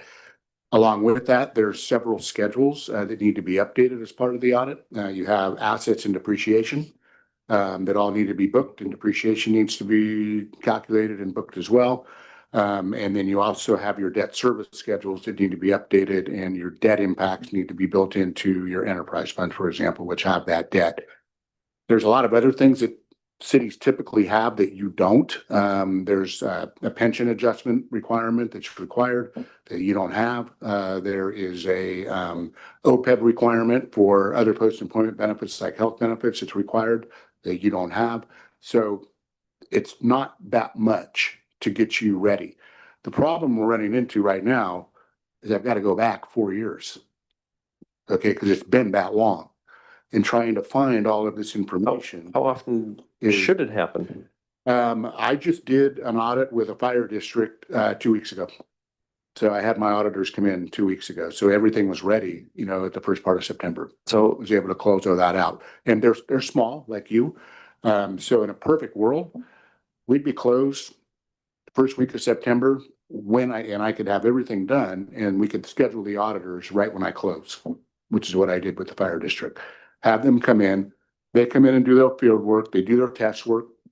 They check employee files to make sure you've got all the right documentation that you need. They check your, the bills, they check your receivables, they make sure every account on your balance sheet, cash, receivables, payables, all of debt, assets, all of that is in sync with the governing documents and the documents that you have to prove that you bank statements and those sorts of things. So that's how they can attest to the validity of what you're showing in your general ledger and your financial statements. So not having it done in 4 years, are we up for an audit, would you say? Or like, should this happen every year, every 2 years? 4 audits. Okay. Yeah. And then how long does it take typically? If it's just one fiscal year? I think once they come in, because you're gonna have to have new auditors come in, okay? Because the firm you used to use is no longer a firm. And, I've got the firm you hired 2.5 years ago to do the audit for 21-22, but it's very costly. It's $35,000. And that's a lot of money. Okay. And so I wanted, spoke with the city attorney a little earlier tonight. I want to look and see whether or not there's an opportunity to get somebody in for a lower cost. I know a lot of auditors, and they've all got to do the same work, but I want to bring somebody in that's good, independent, and gives you most importantly, an independent review of what's going on and tells you that things are either okay or not okay. Okay. Okay. Thank you, Andy. So hopefully we get those auditors in the next, couple of months for 21-22, and we're almost there. Do we have money in the budget for that? There's some money in contractual or professional services. I mean, we'll scrounge it up. 35,000. I didn't know, okay, until I got this today. And I went, oh, no. This is too much. Okay. Luckily, you can cover this money, whatever you end up paying for an audit from multiple funds, because they're auditing water and sewer. Okay. And there's a lot going on because those are full accrual enterprise funds. They have to do more for those funds than they have to do for the general fund. Okay. Okay. So it's appropriate to offshoot some of those costs, but I want to see if I can get this down, and we'll make sure it's within the budgetary framework that you approved tonight. Okay, thank you. Just to be clear, just because the former council had approved that contract for 35,000, we're not obligated to pay that unless that firm actually does the work. Okay, thank you. All right, I'm looking for a motion. I'll make a motion to authorize the city manager to execute a professional service agreement for accounting services with 3E Business Solutions for a term of 1 year in an amount not to exceed $45,000 in a form substantially similar to the draft agreement attached hereto. I'll second the motion. Councilmember Dill, Aye. Councilmember Hornish, Aye. Vice Mayor Nunn, Aye. Mayor Cranford. Aye. Thank you. Motion passes. I would highly recommend that you just keep your head in the finances and stay off Facebook. Save yourself. Just a little pro tip. Okay. 7.3, no, 7.2. Discussion and direction to staff regarding initiation of recruitment for the permanent city manager position. We will take a staff report first. Sure. Thank you. So as you'll recall, with the departure of former city manager Roberts, there wasn't the time to do a full recruitment for a permanent city manager position. And that's why we've filled the position for the time being on an interim basis. With at the time, the full understanding that the city would go through a recruitment process for a permanent city manager. With that, we've come to the point in time where I think it's appropriate to get some direction to staff on how the city council would like to proceed with that recruitment for the for the permanent city manager. There are a few options. One of them would be to go with a professional recruiter to run the recruitment, to solicit applications, help screen applications. The other is to have staff do it. Basically, me and Vicky do the process instead. From a cost perspective, I think it makes sense to do this recruitment internally. but many agencies choose to go with the recruiter, so the option is up to the city council, and if you have any questions, I can try and answer them. Anyone have any questions for staff before we go to public comment? Not conversation, but just quick questions. Okay, we'll go ahead and go to public comment on 7.2. Anyone want to make public comment? I don't see anyone online.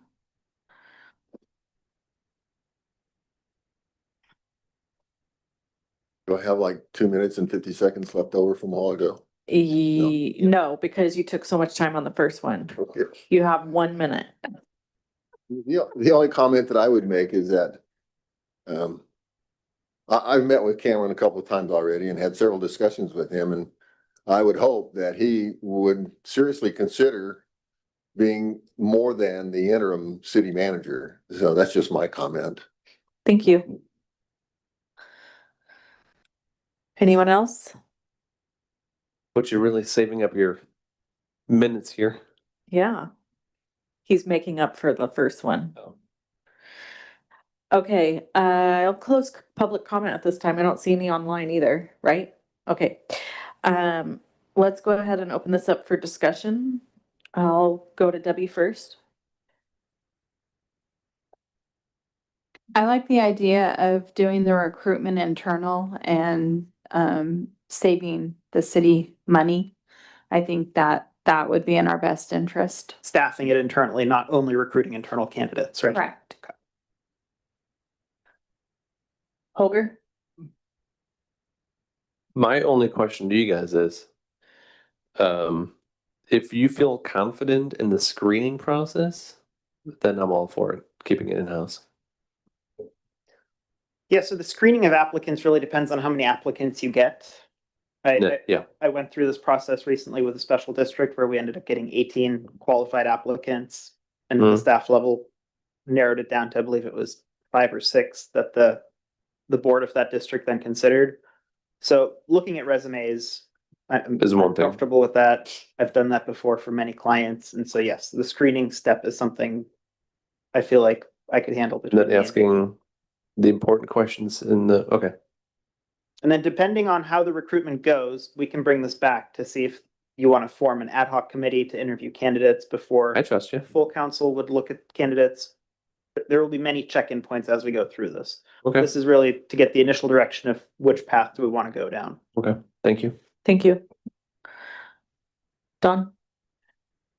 Yeah, I would definitely be in favor of doing this in-house with looking at the estimates of $10,000 to $50,000 to use a recruiting company we don't have.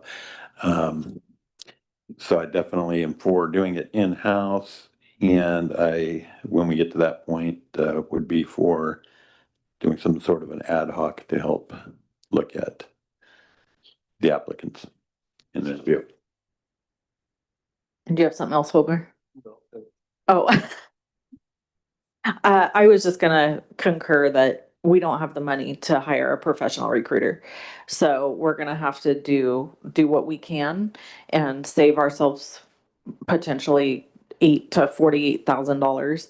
It's just not even an option to have a professional recruiter. And I have received 2 emails from recruiters. I guess word gets around fast. And I just haven't responded because I wanted to wait for our conversation. So yeah, that's where I'm standing. So motion on the floor. What, Oh, go ahead. I just have one other question. So you're saying this would be like you and Vicky will do this? And how many hours, I mean, because I'm trying to, how many hours will you have to put into this, or will Vicky be able to do the majority of the work? I'm wondering about how much it's gonna cost us even doing it ourselves. To do the bulk of it, realizing that my costs could quickly add up. Yeah, A lot of the work has already been done, from like gathering good sources to post to, from prior recruitments that I've assisted with, that my colleagues have assisted with. I've actually got an associate already putting together a proposal of what, or not a proposal, a kind of a prospectus of the type of posting you typically do for this level of a position. So we're going to staff this as efficiently as we can. So will you bring back the staffing proposal before you actually go through the recruitment process? Do we put out there what we're willing to offer, blah, blah, blah, all that stuff ahead? I was planning on talking with you, Mayor Cranford, about those details, but we Okay. can bring that back to the full council if that's the pleasure of the council. I think that we should bring it back to the full council. Let's do that on the next. Can we get it on the next agenda? We You can. feel confident in that? And I mean, if you want to contact me about at least a place to start, Yes. and then we can go from there. Yes, and another kind of on the timing of this, my recommendation would be to have the posting live for about 60 days. Perfect. Past experience has shown that 30 days doesn't really get enough of the right people looking at it and considering Yeah. the option to apply. Going much past 60 days initially, having like a 90-day period makes it too long, too amorphous for people to kind of pursue it. They've got other opportunities that they're going to go after instead. Right. Apply for something when it first posts and And then wait 3 months. wait 3 months Yeah. to even hear back. They've already passed up other opportunities. So the recommendation would be to go for a posting of about 45 to 60 days. Right. That makes sense. Okay, well, with that being said, I'll look for a motion unless anyone else has any other comments to make on the dais.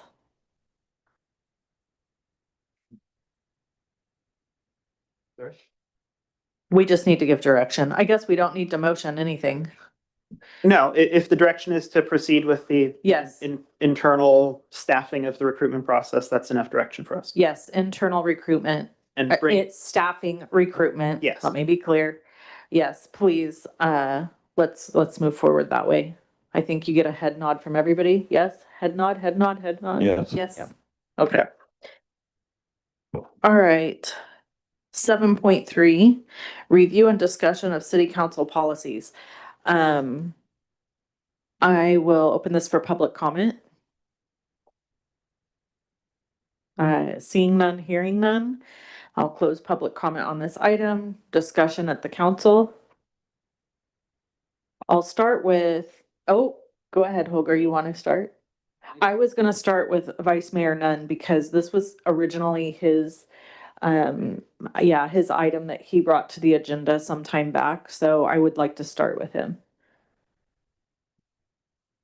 Yeah, see, we have a few different ones on here. What I wanted to do was discuss, we have several different city council policies, and a lot of them haven't been reviewed by this council or necessarily reviewed for a while.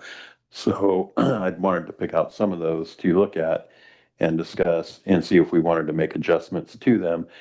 And that's why we started out with 3, council policy 5, 9, and 21.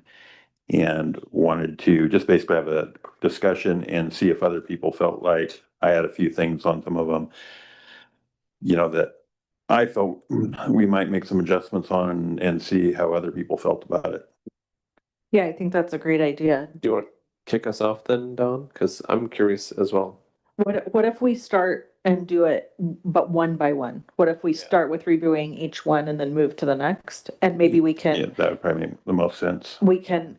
Andreas, can we, like, if we discuss 005 and then we decide we want to make changes, we can give direction to staff of the changes we want to make and then move to the next one? Cool. Let's And do that. also, if you wanted to do public comment for each one as you discuss it, that might also make sense here Okay, to do Yeah. that as you go. okay. Well, then do we want to open it up for public comment on 005? Dawn, does that sound good? Yeah, let's see, mine's a little out of order. Okay, 5's back here. Yeah.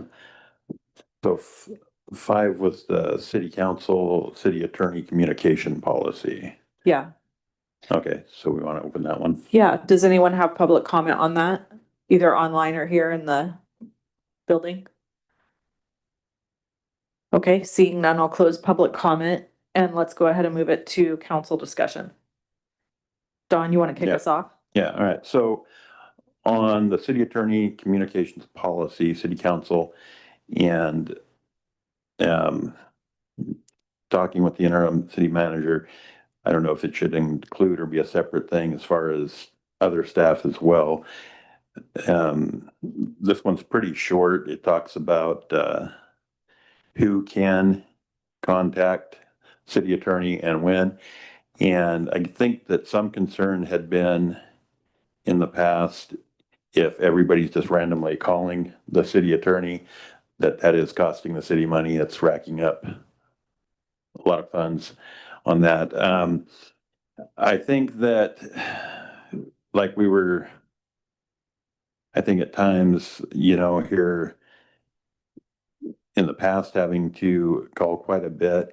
I'm not sure now. I think I felt more about making adjustments to this when I looked at it in the past than I do now, because now I think as time's gone on, I see that we almost need to have some sort of a policy about it. I just don't know exactly how I feel about it. I don't know if it should be more specific if an individual member wants to talk, to the city attorney. So There's a way of going about that. here's my thing with this policy. It really, in my opinion, this policy kind of goes against our legal, what we are allowed legally, correct? So let me play this out really quick. If I have, let's say I find out there's a Brown Act violation on my council, and I'm a council member, I'm not the mayor, I'm not the city manager, and I want legal counsel about an issue, I should be able to call my city attorney. The city attorney is the attorney for the council. So my only concern with this policy and the way it's written is it really makes it sound like it's a huge no-no for any council member to contact the city attorney. And there's gonna be situations, hopefully never on this council, but there can be situations where a council member could need some sort of legal counsel, or, hey, I don't know what to do about this situation. Yeah, I mean, what if a council member is working on a specific subject that they're addressing and just needs a yay or nay or feedback? I mean, that is my only issue, was that number 3, Yeah. no individual council member should contact the city attorney without prior authorization. Authorization from the mayor or whom? I think it was mayor, city manager, and that was kind of my big thing on it was, if you had an individual that needed to talk to them. I mean, our council, I think, works very well together, and but I just look at it as overall, in theory, you could have, say, a mayor and a city manager blocking the other council members from ever speaking or talking, or if they did, they're violating the policy if they go and call. I don't even know if So- this policy is legal. Is it even legal to say that? It's legal, but this type of policy is typically aimed at curbing behavior where maybe 1 or 2 council members have various projects that only they support, and so they contact the city attorney to try and work through them, racking up a huge bill. I will say with this council, that has never been a concern I've had. I mean, what Everybody on this council is very, very cognizant of the costs associated with that, and really only communicates with me individually whenever it's absolutely necessary. What about having like just I don't know, you don't contact more than a certain amount of times in a given time frame or something like that? It just seems like it should be different than this. I think we should, if we're gonna contact the city attorney, I think she needs to be CC'd on it. And I think everybody gets a first free shot. And then if you decide that, the mayor decides that I think we can handle this internally, or whatever you feel like we can handle it differently, then Hypothetically, what if I'm the issue? we're gonna go around your back. I mean, I'm just, devil's advocate here. Yeah. Sometimes those things happen. Yeah. And so ultimately, I think it's strong language to say I no think it's strong individual. language. How about something about the contacting the city attorney by an individual member, the privilege shall not be abused, and somehow, Yeah. and write out what abuse is somehow. I think do you think that is, Debbie, do you need to say anything? You're gonna have to really just jump in, girl, sometimes. Sorry about that. The only thing that when I was reading through this, I saw where it says like council member and that the mayor, but there was nothing about talking to the city manager before contacting the city attorney. And I feel like as the city manager, that if you're gonna be contacting the city attorney, he or she needs to be in the loop. Again, unless the city manager's the problem. Yeah. So, that being said, do you think that staff could work on quickly within 1 hour, work on making this, a little bit less I restrictive? think we could do that. I think realistically, there's gonna, number 4 on this policy is really the one that is ultimately going to rule the day. If I need to talk to a council member about something, I will You're talk to going that to. council member. Yeah. If Cameron or whoever's permanent city manager should be involved, they'll be involved. So we could spend time cleaning up this policy. But why spend the money? I don't know that I have any real concern that any member of this council is going to abuse that and be irresponsible with spending the city's money here. So I don't know that with this council, we even have a need for this policy. So I would put it back in Don's court then, say if he's comfortable with that, leaving as is, to also Either do prevent it happening in the future with other councils. Well, it's not gonna prevent it. so one of my issues is number 2, like the top of number 2. It just, individual council members are not to initiate contact with the city attorney for city-related business or actions not approved by the council. So it's basically saying that if the rest of the council hasn't said that you can call city attorney, you're not allowed to call city attorney. What about we just do away with the policy? That would probably be a lot better. And then if somebody's abusing it, then the council could, Rather than having that. BBK spend money yeah. revising it, just do I'm away with it. totally fine with just getting rid of it. And if there's ever an issue where somebody's abusing it and it's costing the city too much money, we just deal with that. Well, let me tell you who's on top of how much money is getting spent on the attorneys. That guy right there. I thought he Yeah. was gonna blow a gasket when he saw our bill. Yeah. So we've got somebody keeping tabs on how much money is being spent, which I think is a good thing. as noted in the budget item, there was a lot of one-time issues in the past. Yes, 6 like to you 12 can months. continue to defend yourself, counsel. Did you see No, that? truck? he mentioned it to me too, and I did tell him there was been a lot that in the last few months, but it should not normally be this way. And yeah, Yeah, I think so- we can just remove the policy. So, all right, so then So that's, basically just make a motion to, I don't think it's a motion. I think it's a direction, right? No, it's a council adopted policy, so it would be a motion to Okay. repeal policy CC. CC. so I'll make a motion to repeal city council policy -005. I'll second the motion. Councilmember Dill, Aye. Councilmember Hornish, Aye. Vice Mayor Nunn, Aye. Mayor Cranford. aye, Thank you. Motion passes. done. Okay. All right, let's do CC 09. 9. We'll Okay. open this for public comment first. You want to read out which one that is? though? Yeah, I can read a little bit of it out. Policy, it is the policy of the city of Plymouth to designate the mayor and vice mayor from the duly elected or appointed city council members during the first regular meeting in December each year. And then there's rules and regulations around what the mayor has to be. So one of the reasons this got brought up is because the term of office shall be 1 year unless the mayor resigns his or her office before the expiration.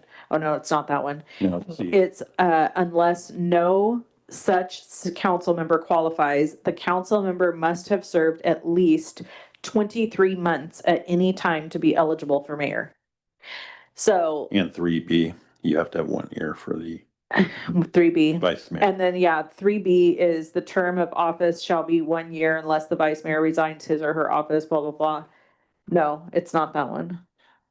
Oh. Essentially, 3 this got brought up because C, yeah, sorry. when the new city council came on board, back in December of last year, The only person technically qualified to be placed in the mayor's seat based on this policy was Peter Amoruso at the time. So he essentially was put in the spot by default. Vice Mayor Nunn brought up that he doesn't like that rule. So you want to talk about that? Yeah, do you want to do you said you were gonna do the. Yes, public comment on this. Anyone have public comment on this? Thank you for reminding me.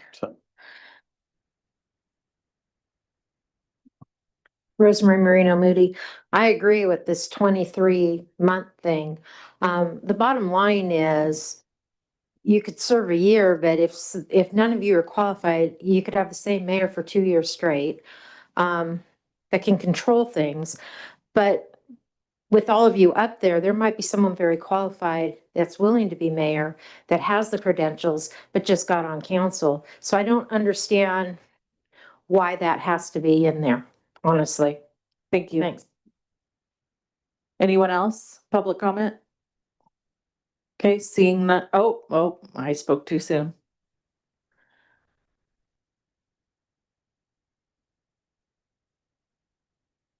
I would concur with what Rosemary just said and add to that. If we held elections and somebody who had never been on the city council or never been the mayor and ran for mayor and got elected, then to use a term that may not be appropriate, we'd be stuck with that person. So I think having this 23-month thing is one, it just gets in the way of potentially having very qualified people not be the mayor. Thank you. No one on Zoom. They would have their little hand up. I would hope not. So I think the fix to remove that would be to remove sections 1C and 3C. To remove that, the time period requirement, that qualifying requirement for both mayor and vice mayor. Oh, closing public comment. Thanks. Vice Mayor's always got my back here. All right, let's go to council discussion. All right, so a couple things. And I just want to make it, clear it didn't have, so yeah, the situation that Wendy talked about, we had that particular situation. We had one person who basically had to take that spot and be put in that spot due to the council policy. And wanting to change it's not a reflection on that person or anything. It was just basically what both of the speakers just said is in a lot of towns, the mayor position, you run for it. And somebody with no qualifications whatsoever can run, as Mr. Cranford pointed out, get it, and that's who you have. So, and essentially the only difference in being mayor here as compared to being one of the other council members is you run the meetings. Beyond that, I mean, you have the same voting, the same everything. It's just that Wendy makes more than we do. No. I don't make anything. Just kidding. Yeah. But no, it's essentially, so the thing is somebody could run for the city council here. And 5 years ago in the town they lived in, they might have been on a city council. They might have more experience than anybody sitting up here. And you have this policy that in place. And so now the most experienced person can't sit in as mayor. And if the other council members want them to be mayor, they should be able to. So I just don't think we need this policy. I mean, the other members are going to vote for who they feel is the best person to be sitting in the mayor's spot. And Correction, item 1C and 3C yes, out of the policy. yeah. And so I just don't think we need that. I don't think it needs to exist. So I feel like it shouldn't matter if somebody was just elected, if that's who the other council members want to vote for mayor or vice mayor, they should be able to. I don't think we should have this policy. I think we should remove designation of mayor 1C, and I think we should remove designation of vice mayor. I guess that's 3C. And any member, I feel that any member up here, if they get the votes, should be able to serve as the mayor or serve as the vice mayor. Agreed. Agreed. We need a motion to remove those two things. Yes. Okay, can someone do that for me? I make a motion to remove items 1C and 3C from designation of city council officers, policy number CC-009. I'll second that. Councilmember Dell, Aye. Councilmember Hornish, Aye. Vice Mayor Nunn, Aye. Mayor Cranford. Aye. Thank you. Motion passes. Okay, let's go to CC 021. I'll read the policy really quick and then we'll open it up for public comment. It is the policy of the city of Plymouth to prepare and post all city council meeting agendas in accordance with applicable laws and as outlined herein. And then there's a long list of procedures. So this is CC 021. Does anyone have public comment on this item? If you've reviewed this and have public comment on this one? Online, I don't see any. So hearing none, seeing none, I'll go ahead and close public comment on this item. And we'll move to council member conversations. I really don't remember, Dawn, you're gonna have to kick us off. I don't remember why we have this one on here. Okay, so I actually was thinking about pulling this one and I forgot about that. I'm gonna be honest with you. So what it came down, I do remember one thing you all had wanted to discuss, and that was 3L and 3M to. Yeah, it should be the same line item. Yeah, That was, council member reports and requests for. future yeah, that's my agenda. only, Oh, thank Yeah. you. yeah, So- because yeah, so what I I was. hate that on the. What I was going to say, was that the one thing I do remember we wanted to do something about on this policy was it was a little confusing. We've worked together really well on how we agree to put stuff on the agenda. But, remember, it was like, you had that head nod and for a while, there was supposed to be all that. That's how come this had come up originally. Okay. It was like to spell out how it is, and it's almost like with this council, we don't need to visit because everything's working out fine, and What do you think about that, Andreas? Like, because going forward, like if we got another another council or something, I mean, I know the concept of the 3 head nod deal was you don't want staff to be spending a bunch of time on something that none of the other council members have any interest in doing. So Holger, for example, decides he wants to paint every building in town purple. None of us are interested in doing that. And then staff spends a bunch of time writing a report on that. That's just a ridiculous waste of time. So what are your thoughts and feelings on this? So the way I see it working in other places are that to have an item put on an agenda, 2 council members out of 5 typically have to sign off on it, just to be able to bring it back for discussion. And at that point, there's potentially minimal staff time invested in that, and then if that discussion yields some sort of larger work, that would have to be approved by a majority of the council. I like that idea, because I've often thought that if somebody brings something up, it should just be of one other person. You shouldn't need to do a vote or head nods or 3 people. So I really like, just if we made that change, I'd be pretty happy. Especially because 3 people's a majority. So if you have 3, I don't know. 3 is a pretty high bar. I've seen it in other places, but it's kind of uncommon to have that high of a threshold just to be able to bring something back for discussion at a Yeah. future meeting. Ultimately, I would want any of my council members that want to put something on the agenda. I'm pretty much always going to give a head nod because I don't think it's the right thing to do to we want to deny. support them. Yeah, I'm not going to deny a council member putting something on the agenda unless you decide to paint all the buildings purple. That's going to be. And that's why I say for us, it's been fine, because we've had a council that's worked together really well. I just think that would be the biggest thing to me, is just making it, having it spelled out in here. And so it's no confusion, just the 2 people thing. One person brings something up, one other person says, yes, I'm for putting that on the agenda, and it's a done deal. And Debbie, amending L and M line items. Oh, Yeah. yeah. And Debbie, do you have anything on this one? I like the having 2, not 3 members. Holger, I was gonna tell you purple's my favorite color, so go ahead and paint away. Okay, so here's a question I have for you. On our agendas, there's 4 lines. There's council and staff communications. There's city manager's report. There's mayor and council members report. And then there's council requests for future agenda items. On here, we have city manager's report, mayor and council member reports, council requests for agenda. So why do we have this council and staff communications? What? I don't know why we have this section in here. Okay, so we need to get rid of 8. Cause it's not even on our policy to have that. Having a council policy on what the agenda should be structured like is a bit unusual.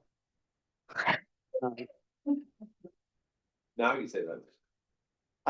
I'm open to working with Cameron on coming up with an agenda format that makes sense, and we can bring that forward as an agenda item separately. Just this is what we would like our agendas to look like.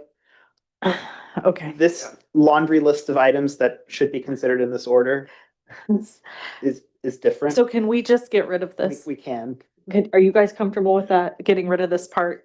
You guys come up with something that makes sense and doesn't make me, I mean, I would assume anybody who's in this seat is gonna be confused by the end of this agenda, how it is. We've got a lot of repetitive items currently. Yes. So you're saying just get rid of section 3 altogether? Yeah, get rid of section 3 altogether. They'll come up with the way the agenda's supposed to look. We'll present a template and then let you all comment on that, get public input on that format.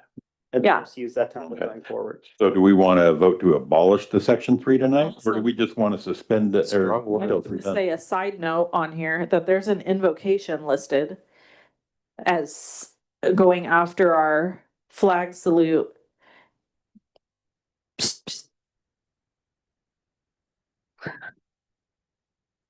Exchange So there's- recipes. There's invocation listed on here after flag salute and pledge of allegiance. So, I mean, yeah, we can just remove this. I'm up for having a prayer. We might need prayers before these meetings. Maybe that'd calm everybody down. Okay. You're in?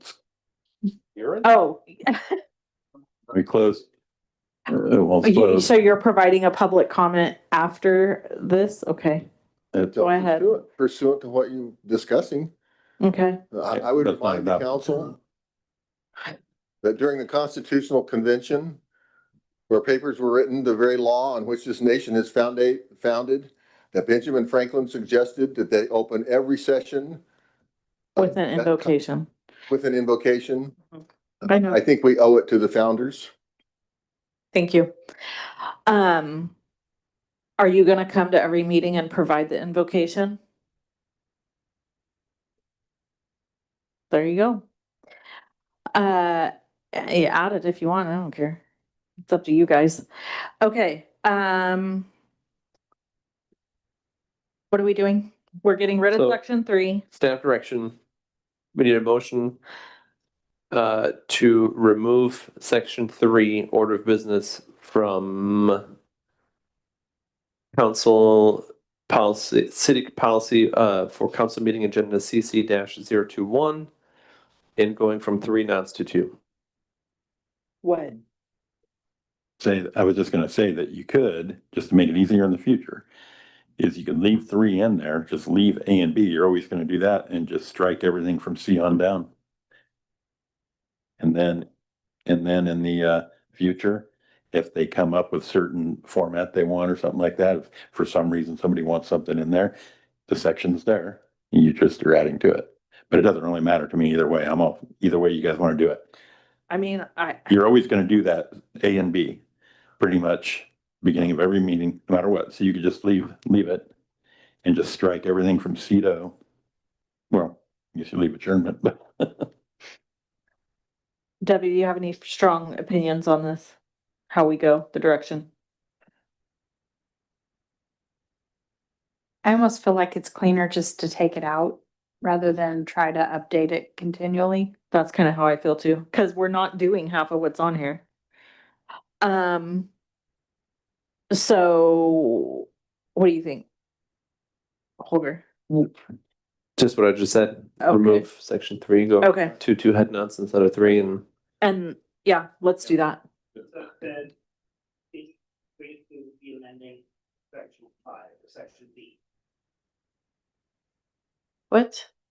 Just change it from 3 to 2. He needs it called out, I think. Correct? 5A and 5B. Change the requirement, we pass the motion, if you put that item, this be agreed to the council. Oh, I see. Sorry. So B, you're gonna have to take out down here, Okay, somebody the make, majority part. somebody make a motion.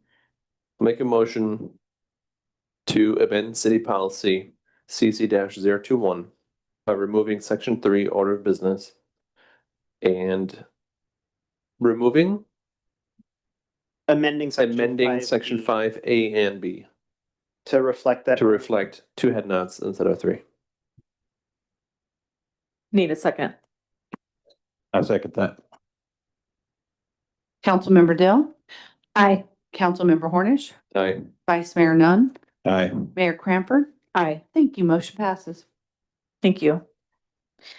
Okay, we're gonna skip 8, council staff communications, because we're gonna do exactly the same thing in 10. So let's move to item 9, city manager's report. And we have had a request this evening to have public comment after city manager's report and mayor and council members' reports. All right, thank you. Last Monday, I had a sit down with Mr. Lee, the city manager of Ione. And, we're starting to work on kind of how we go forward. You know, we discussed it previously about, setting up AOAs between the cities and see if we can share resources and also, the financial burden of some of the things that we have to do. As, you know, definitely Ione has, tools and equipment that we don't, and skill where we also have tools and equipment that they don't, that we could share. We had a planning commission meeting last week where the haunted forest was a hot topic. There was a lot of concerns with that, with the haunted forest coming in, specifically the use of Pacific Street, and effects on the homeowners, as well as some businesses, specifically Airbnbs in there. And it was pretty awesome to see us sit down with the property owners of the haunted forest and with some of the concerned citizens and work out the issues ahead of time. And although there was still some concern at the planning commission meeting, it ultimately got passed and we were able to address everybody's concerns. And I think it'll be a great event for the city. I've also reached out to the sheriff's office and requested extra patrols, just to kind of put it on the radar. So they'll be in the area on the nights that the haunted forest is going. I also had the opportunity to sit down and meet with parts of the Graylich Ranch subdivision and their concerns with the lack of movement forward. We discussed them. We discussed on how to move forward and what we will do to move forward. And one of their issues was the city, you know, has water and sewer issues, serious infrastructure issues, and they were concerned with being bearing the burden of that. And so staff right now is working on bringing multiple groups together. We're going to reach out to multiple groups to see if we can, you know, such as the newer developments that are coming. Zinfandel Ridge, as we still have some development that hasn't occurred where a lot of the infrastructure was supposed to be in those phases, and bring those groups together and see if we can all share the costs with them. So the city gets what it needs to get the new residents in, and we get some new movement with our housing. I met with a group from the Republic Services, our trash agency, and they're increasing rates right now. They said they've seen increases of up to 50%, which scared me a little bit. We don't know what they're going to come back at, but it'll be kind of a county-wide deal. So once they get their proposal to me, I'll make sure you guys are aware. And there's a little bit of wiggle room that we can negotiate. And so we'll kind of address that once we receive it, but that's coming down the pipe. We had the Bluegrass Festival this last week at the fair. It was an honor to open the ceremonies. Was sharing a little bit about Plymouth. Me and City Clerk Vicky went out there. It was a great group. When we were there, wasn't a lot of people, but from talking to the organizers, it sounded like they had a good base where they could build upon. So hopefully they come back. As it was mentioned, I did have a conversation with Senator Alvarado Gil on Monday, and she did mention, amongst other things, the idea of state intervention due to some issues that the city's been facing. I clarified with her it wasn't a threat, it wasn't a promise or anything imminent. It was just more of put it on our radar and let her know that it's always an option out there. When I asked, her concerns were the budget, that we had a lot of deficit, which she was very encouraged by the budget that we were proposing to the council. As a good start, it was the city's lack of revenue that we're bringing in. I expressed to her that I haven't had a lot of time to be proactive in pushing forward policies because we've been dealing with some other issues with the city, but she was encouraged with some of the ideas that we have that we'll start implementing to bring revenue into the business. Unfortunately, it just takes a while for the city to experience those increases, unlike a normal business that could have a flash sale over the week and generate cash, but it's something that we're going to work on. I also talked to her about my meeting with Graylich with the infrastructure issues and kind of how we want to go forward and trying to address and limit the cost to the city to update those. And one of her big things that she brought up was our relationship, and I don't know if relationship's the right word, but just the tribe and the casino that's coming in, and she wanted to encourage us to work with the tribe and see if we can start building a relationship with them. She told me that the state looks at the tribe as a sovereign government, and they're more interested in having a relationship with a sovereign government than they are really a city. I told her some of the concerns that have been expressed to me from residents, and think, that we do, and I agree that we do need to start having a better relationship with the tribe, and I'm encouraged that the senator not only has offered to help make that happen, but she's also offered her resources to address the other issues that she had. And so we'll see where this goes from here. But those were concerns that she brought forth to me. And so I felt it was necessary to share with you guys. And I want to also bring the public up to date that apparently we've made the radar, but she's encouraged that we're on the right track with our mentality. This last 2 weeks, couple weeks has been very difficult for myself and the staff, and just realizing that with what we had to do to make this budget work. And none of these decisions were taken lightly. There's a lot of emotion behind them. We realized what we were asking you guys to approve tonight. And so I just want you to know it wasn't taken lightly. But the staff is committed to working diligently and financially responsibly for, to go forward and try and correct some of these issues. And I think that we're putting together the team that we can do that with. So with all that, thank you. Thank you. We'll go ahead and open the city manager's comments to public comment. A couple of things. First, an apology for my comments under public comment, not for the comments, but as you well know, this is an issue that is near and dear to my heart. And I would invite the senator to assist the city of Plymouth in this regard. If she's so certain that this is a legal project, that it's in compliance with federal law, maybe she can assist the city in obtaining the pre-March 2020 trust deeds, as well as the land consolidation plan required by the ILCA. And then I have a list of questions that I would like for the city to present to her from me. There's a whole host of issues related to this that I'm pretty sure that Senator Gil knows nothing about. Okay? I would doubt that she knows anything about feeder trust or that she knows anything about Indian gaming. All right? These are the two issues that are before the council and the staff. So, we haven't heard from the attorney yet, but I'm gonna ask that the city council agendize or at least attempt to present a forum where it is, the public is invited. And we're not limited to 3 minutes. I don't think at the meet and confer, any of the ION people were limited to 3 minutes. That we have the opportunity to say, here's what the federal law says, and here's what they don't have.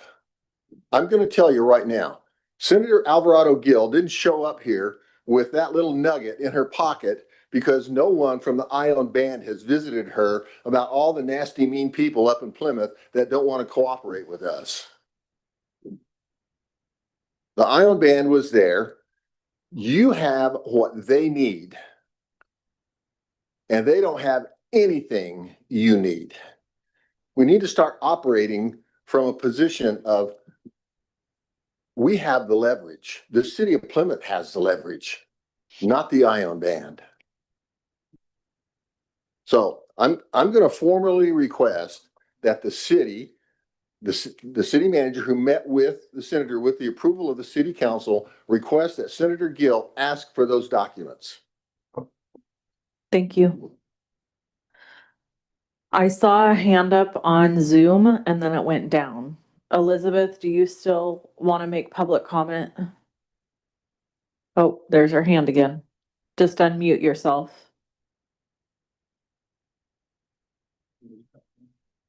Oh, do we have to unmute her? Am I there? Oh, you're there. We can hear you.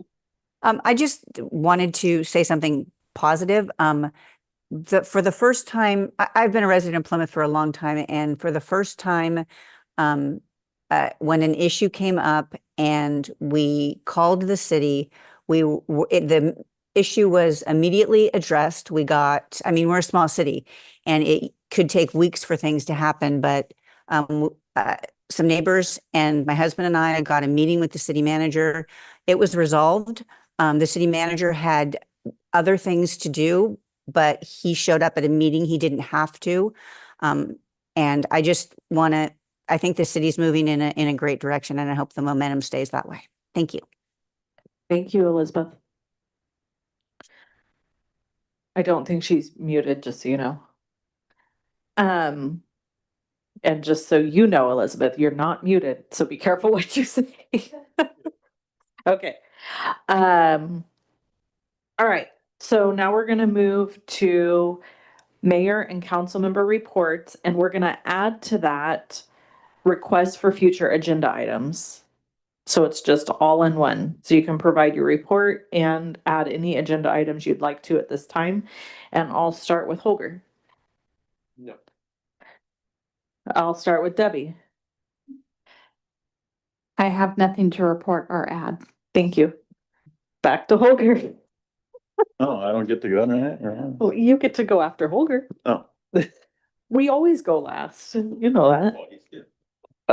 Okay, so curious about that winter holiday festival that was requesting TOT grant money. I'm actually kind of surprised they're not here, or that stalled out, or The Christmas thing? Yeah. We gave them money. that was it. Yep. Hmm. Ooh, smoke where another was one, I? buddy. Slow down on the caffeine. Ooh. Okay. Water and sewer rate study revisit.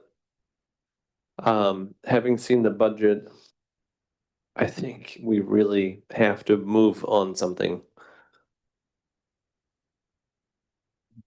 Yeah, so on the rate study where we had left it last was the council decided to postpone that until after the budget was considered and approved. And now that we've got that, we will re-engage with the consultant to see when we can schedule time for her to come back to a future meeting to move forward with that swiftly. Okay. Hopefully in October. Swiftly is In great. October, yes. I was gonna say make haste as well. I don't know that she'll be available for the next meeting, but we'll try to get her lined up for the 2nd October meeting. Okay, thank you. Is there any time or money savings involved if she zooms in instead of having to fly around here? Probably. we'll check with her if she's in California at that time anyway. That'd be Maybe great. better to have her here in person, but otherwise we'll. Okay. Zoom on. Also, again, mentioning the creation of the formal advisory committee with monthly meetings with the CFD. And to Butch's point, can we consider, what did you call it? Meet and confer Yes. with the public on the casino? Yeah. Thank you. Now it's your turn, Don. All right, well, I wanted to bring up the ZR thing again, but Holger brought that up because I know we had talked about having a meeting towards the end of August, and we had all these other things we had to do first about getting their board of directors meeting going, so that's on there. At some point, we had talked about that we needed to upgrade or put in place a new city policy, or we were gonna have discussions on a city policy as far as the hiring practices of the city. And, regarding issues in hiring. And so I would like to see that come up in the next couple of meetings, if that could be put on the agenda somewhere, if the city manager can make that work. And also another one that keeps getting pushed off, and I get phone calls about it quite a bit, especially from one individual. We were going to discuss the actual responsibility on Old Sacramento Road, because we were told that we're responsible, and we were just told that this is how it was. We had taken responsibility for the road, and then we find out from other people that may not be the case. It might have just been up to the edge of the road for certain areas. I would like us to actually have discussion and see and talk to the county and find out who's actually responsible for some of those sections, because that road in places has been almost dangerous in the past. I mean, I know one week on a Friday night, because I had to call Vicky, and the county had called me offering to run out there and patch holes. They thought it was going to cause a wreck. The way it was, this is a really serious issue. So I want that on there. And then the only other thing I do want to bring up is with the city treasurer position becoming vacant now, that we're going to have a discussion that would have been for 4 years. If we're going to have a discussion probably at the next meeting on doing an appointment for that for the next, because if it's an appointment, it only goes till next year election cycle. That'll be on the next agenda. I was It writing is. the staff report while. Oh, you're already working on it. Okay, I just want to make sure that that was being worked on, and that the public would get notified that that position is vacant and will be coming up. Yes, so we're teeing that up for the next meeting for you all to have that exact discussion. Thank you. Thank you. That's all I got. Okay, so I have, as far as reports, I wanted to say I got an email fairly late in the day yesterday asking me to attend Farm Day over at the fairgrounds. And unfortunately, with my job, now that I have a job where I have to punch a clock, I can't make concessions that short notice. So I called Cameron and said, hey, can you or another city council member just make your presence known at Farm Day? I can't be there. And he was able to make that happen. I think it kind of screwed up some other things in his day, but he made it happen anyway. So I wanted to just say I appreciate that. Thank you very much for doing that. I also want to say I appreciate all the creative ideas that I'm seeing you come up with working with other cities on trying to get some of the things done that need to be done in Plymouth. I think that's pretty, a lot of ingenuity in thinking that way. And so, I really applaud you for that. And in addition to that, contracting with somebody to get our finances up to speed. And then I'm a little nervous to make this statement. I'm going to be honest, but I'm going to make it anyway with the, knowing that I'll probably say something wrong that's going to upset somebody. But, I want to say to the folks of Plymouth, including all of us up here, We all have the same common goal, which is to preserve Plymouth. I don't think anybody in the city of Plymouth wants to see us go into insolvency. I know I don't. I don't think anybody wants to see Plymouth fail.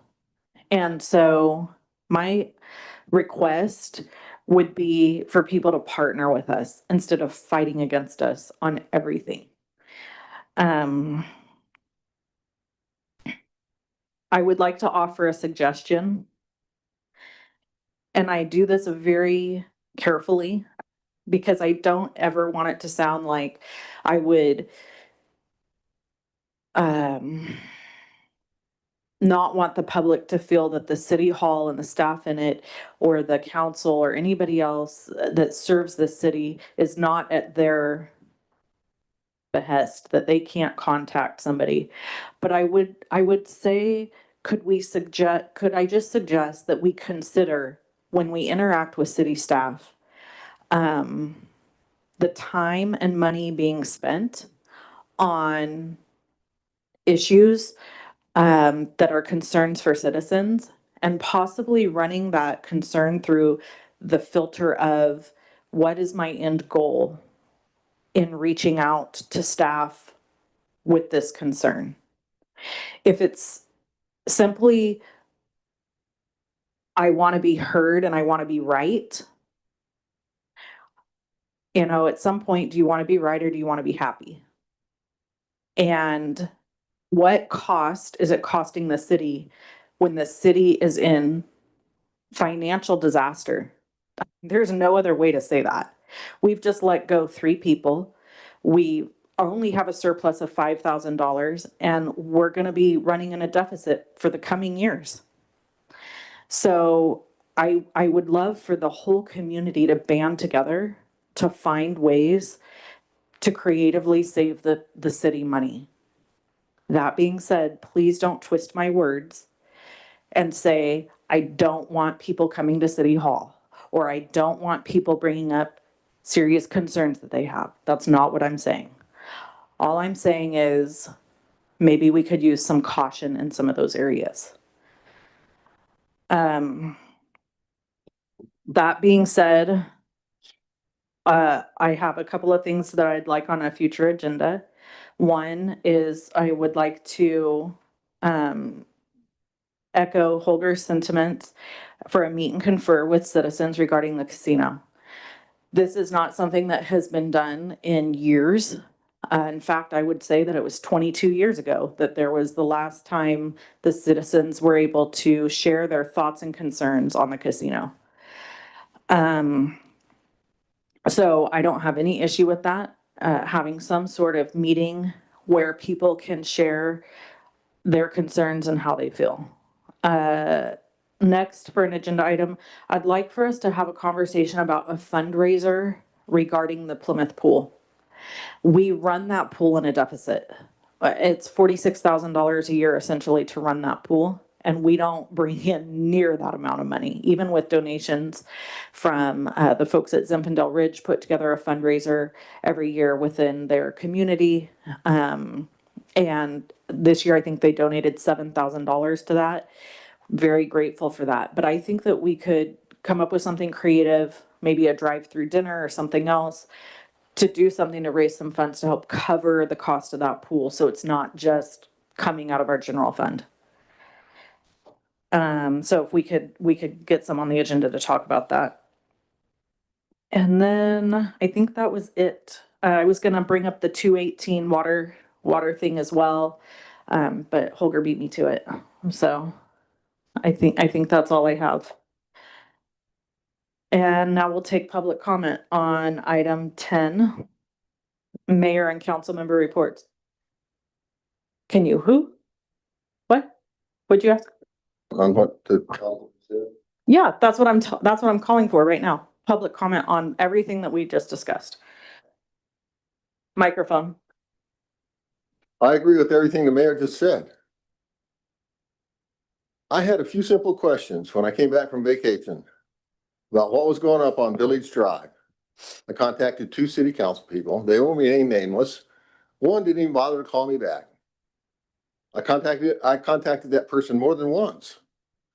The other council person became frustrated with the questions that I was asking and simply told me to submit a California Public Records Act. Okay, so I did. I didn't want to. I know what it costs city staff to do these kinds of things. I've submitted FOIAs to the federal government. I know what it costs. And if I don't get the answers, or if I don't even get something like we'll find out for you, I'm going to submit a CPAR. I'm just going to do it. I had simple questions that I was going to ask. And I came to this microphone the day I submitted the CPAR. And I was going to suggest to this council that I would withdraw the CPAR if I could get a commitment to answer the questions. I didn't even get a chance to do that because the attorney seemed to know all the questions that I was going to ask. How he knew that, I have no idea unless he's a mind reader. So I didn't get any of the questions related to Village Drive that I had asked based on the information that I got. But I did get a lot of information and I have a lot more questions. I would like to amend what I would ask you to ask Senator Gill for too. Please ask her to have the Ione Band amend the compact so that Village Drive isn't in trust on the map. And then she can have it resubmitted for approval and signature by the governor, approval by the legislature. These are simple things. They don't cost anything to do this. It doesn't cost anything to ask for trust deeds. What's going to cost is if I have to keep asking for information with a CPAR.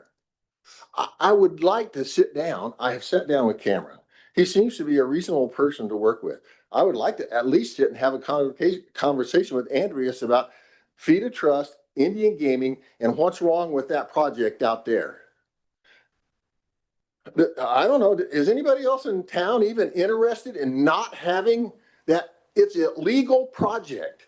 If you reach agreement with this people, the state is already involved in a fraud. I'm telling you right now. Nobody cares. Nobody wants to know what the fact is about that operation. Thank you. Andreas, Okay. go ahead.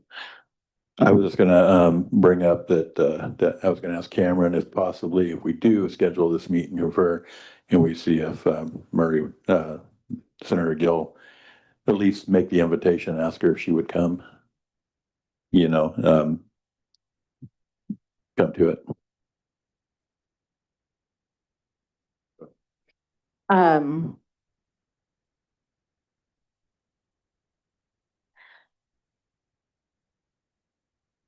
Do you want to address any of the comments? I don't have anything to add. Okay. Not right now. I'm gonna say what Butch has said is fair. It's fair. He asked those questions. They could have been answered without a PRA and they weren't.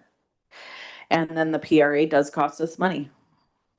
So that's a fair statement to make on the heels of the statement I just made.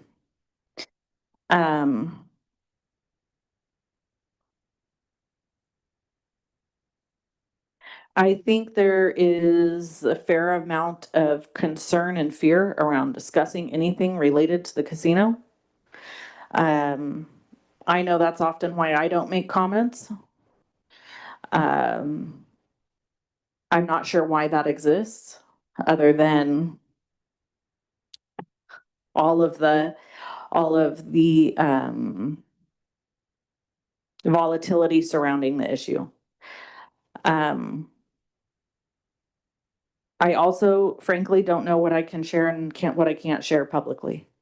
So for myself, I'll make it a point to have Butch. I'll have conversations with our city attorney about that offline so that I can be very clear on what can be shared publicly.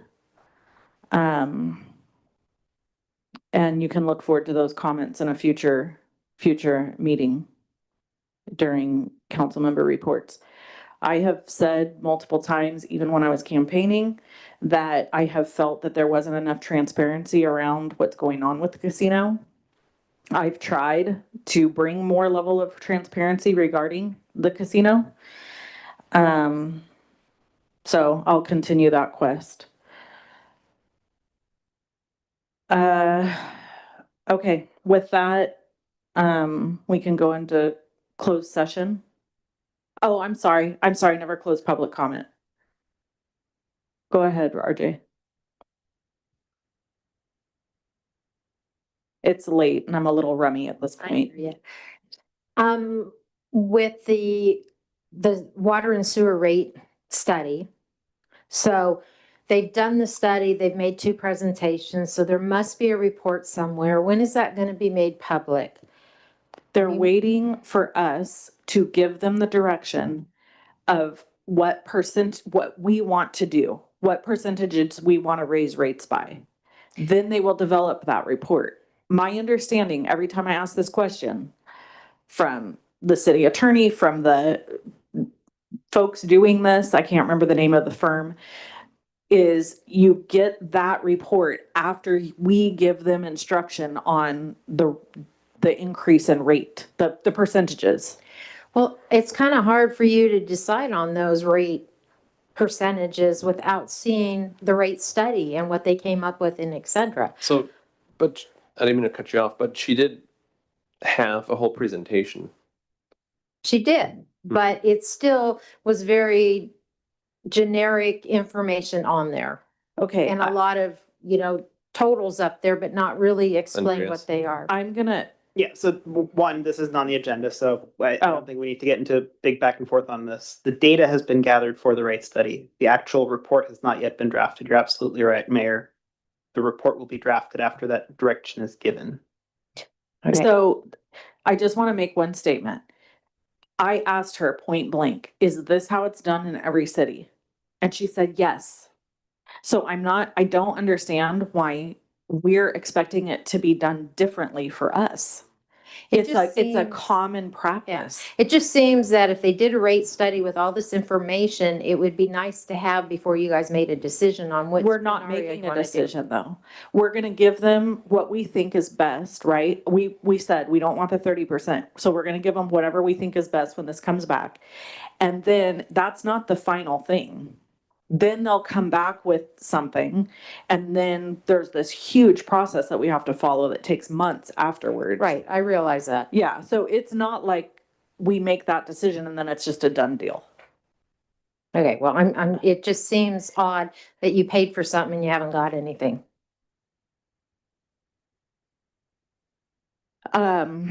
Okay, so I think is that everybody? Any more public comment?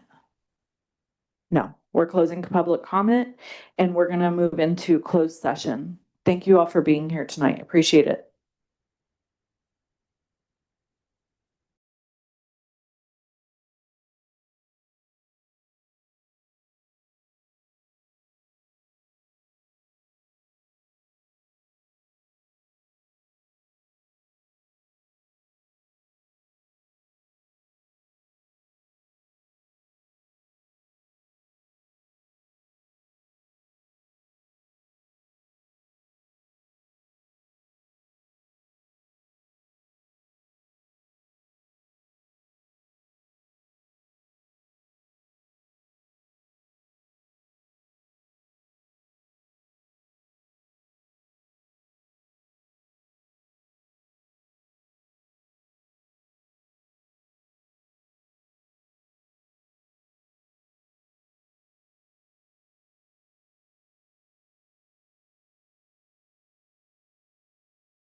I know.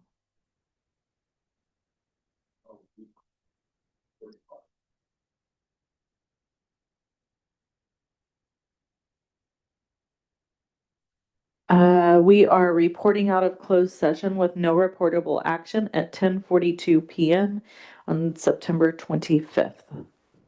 This meeting is adjourned.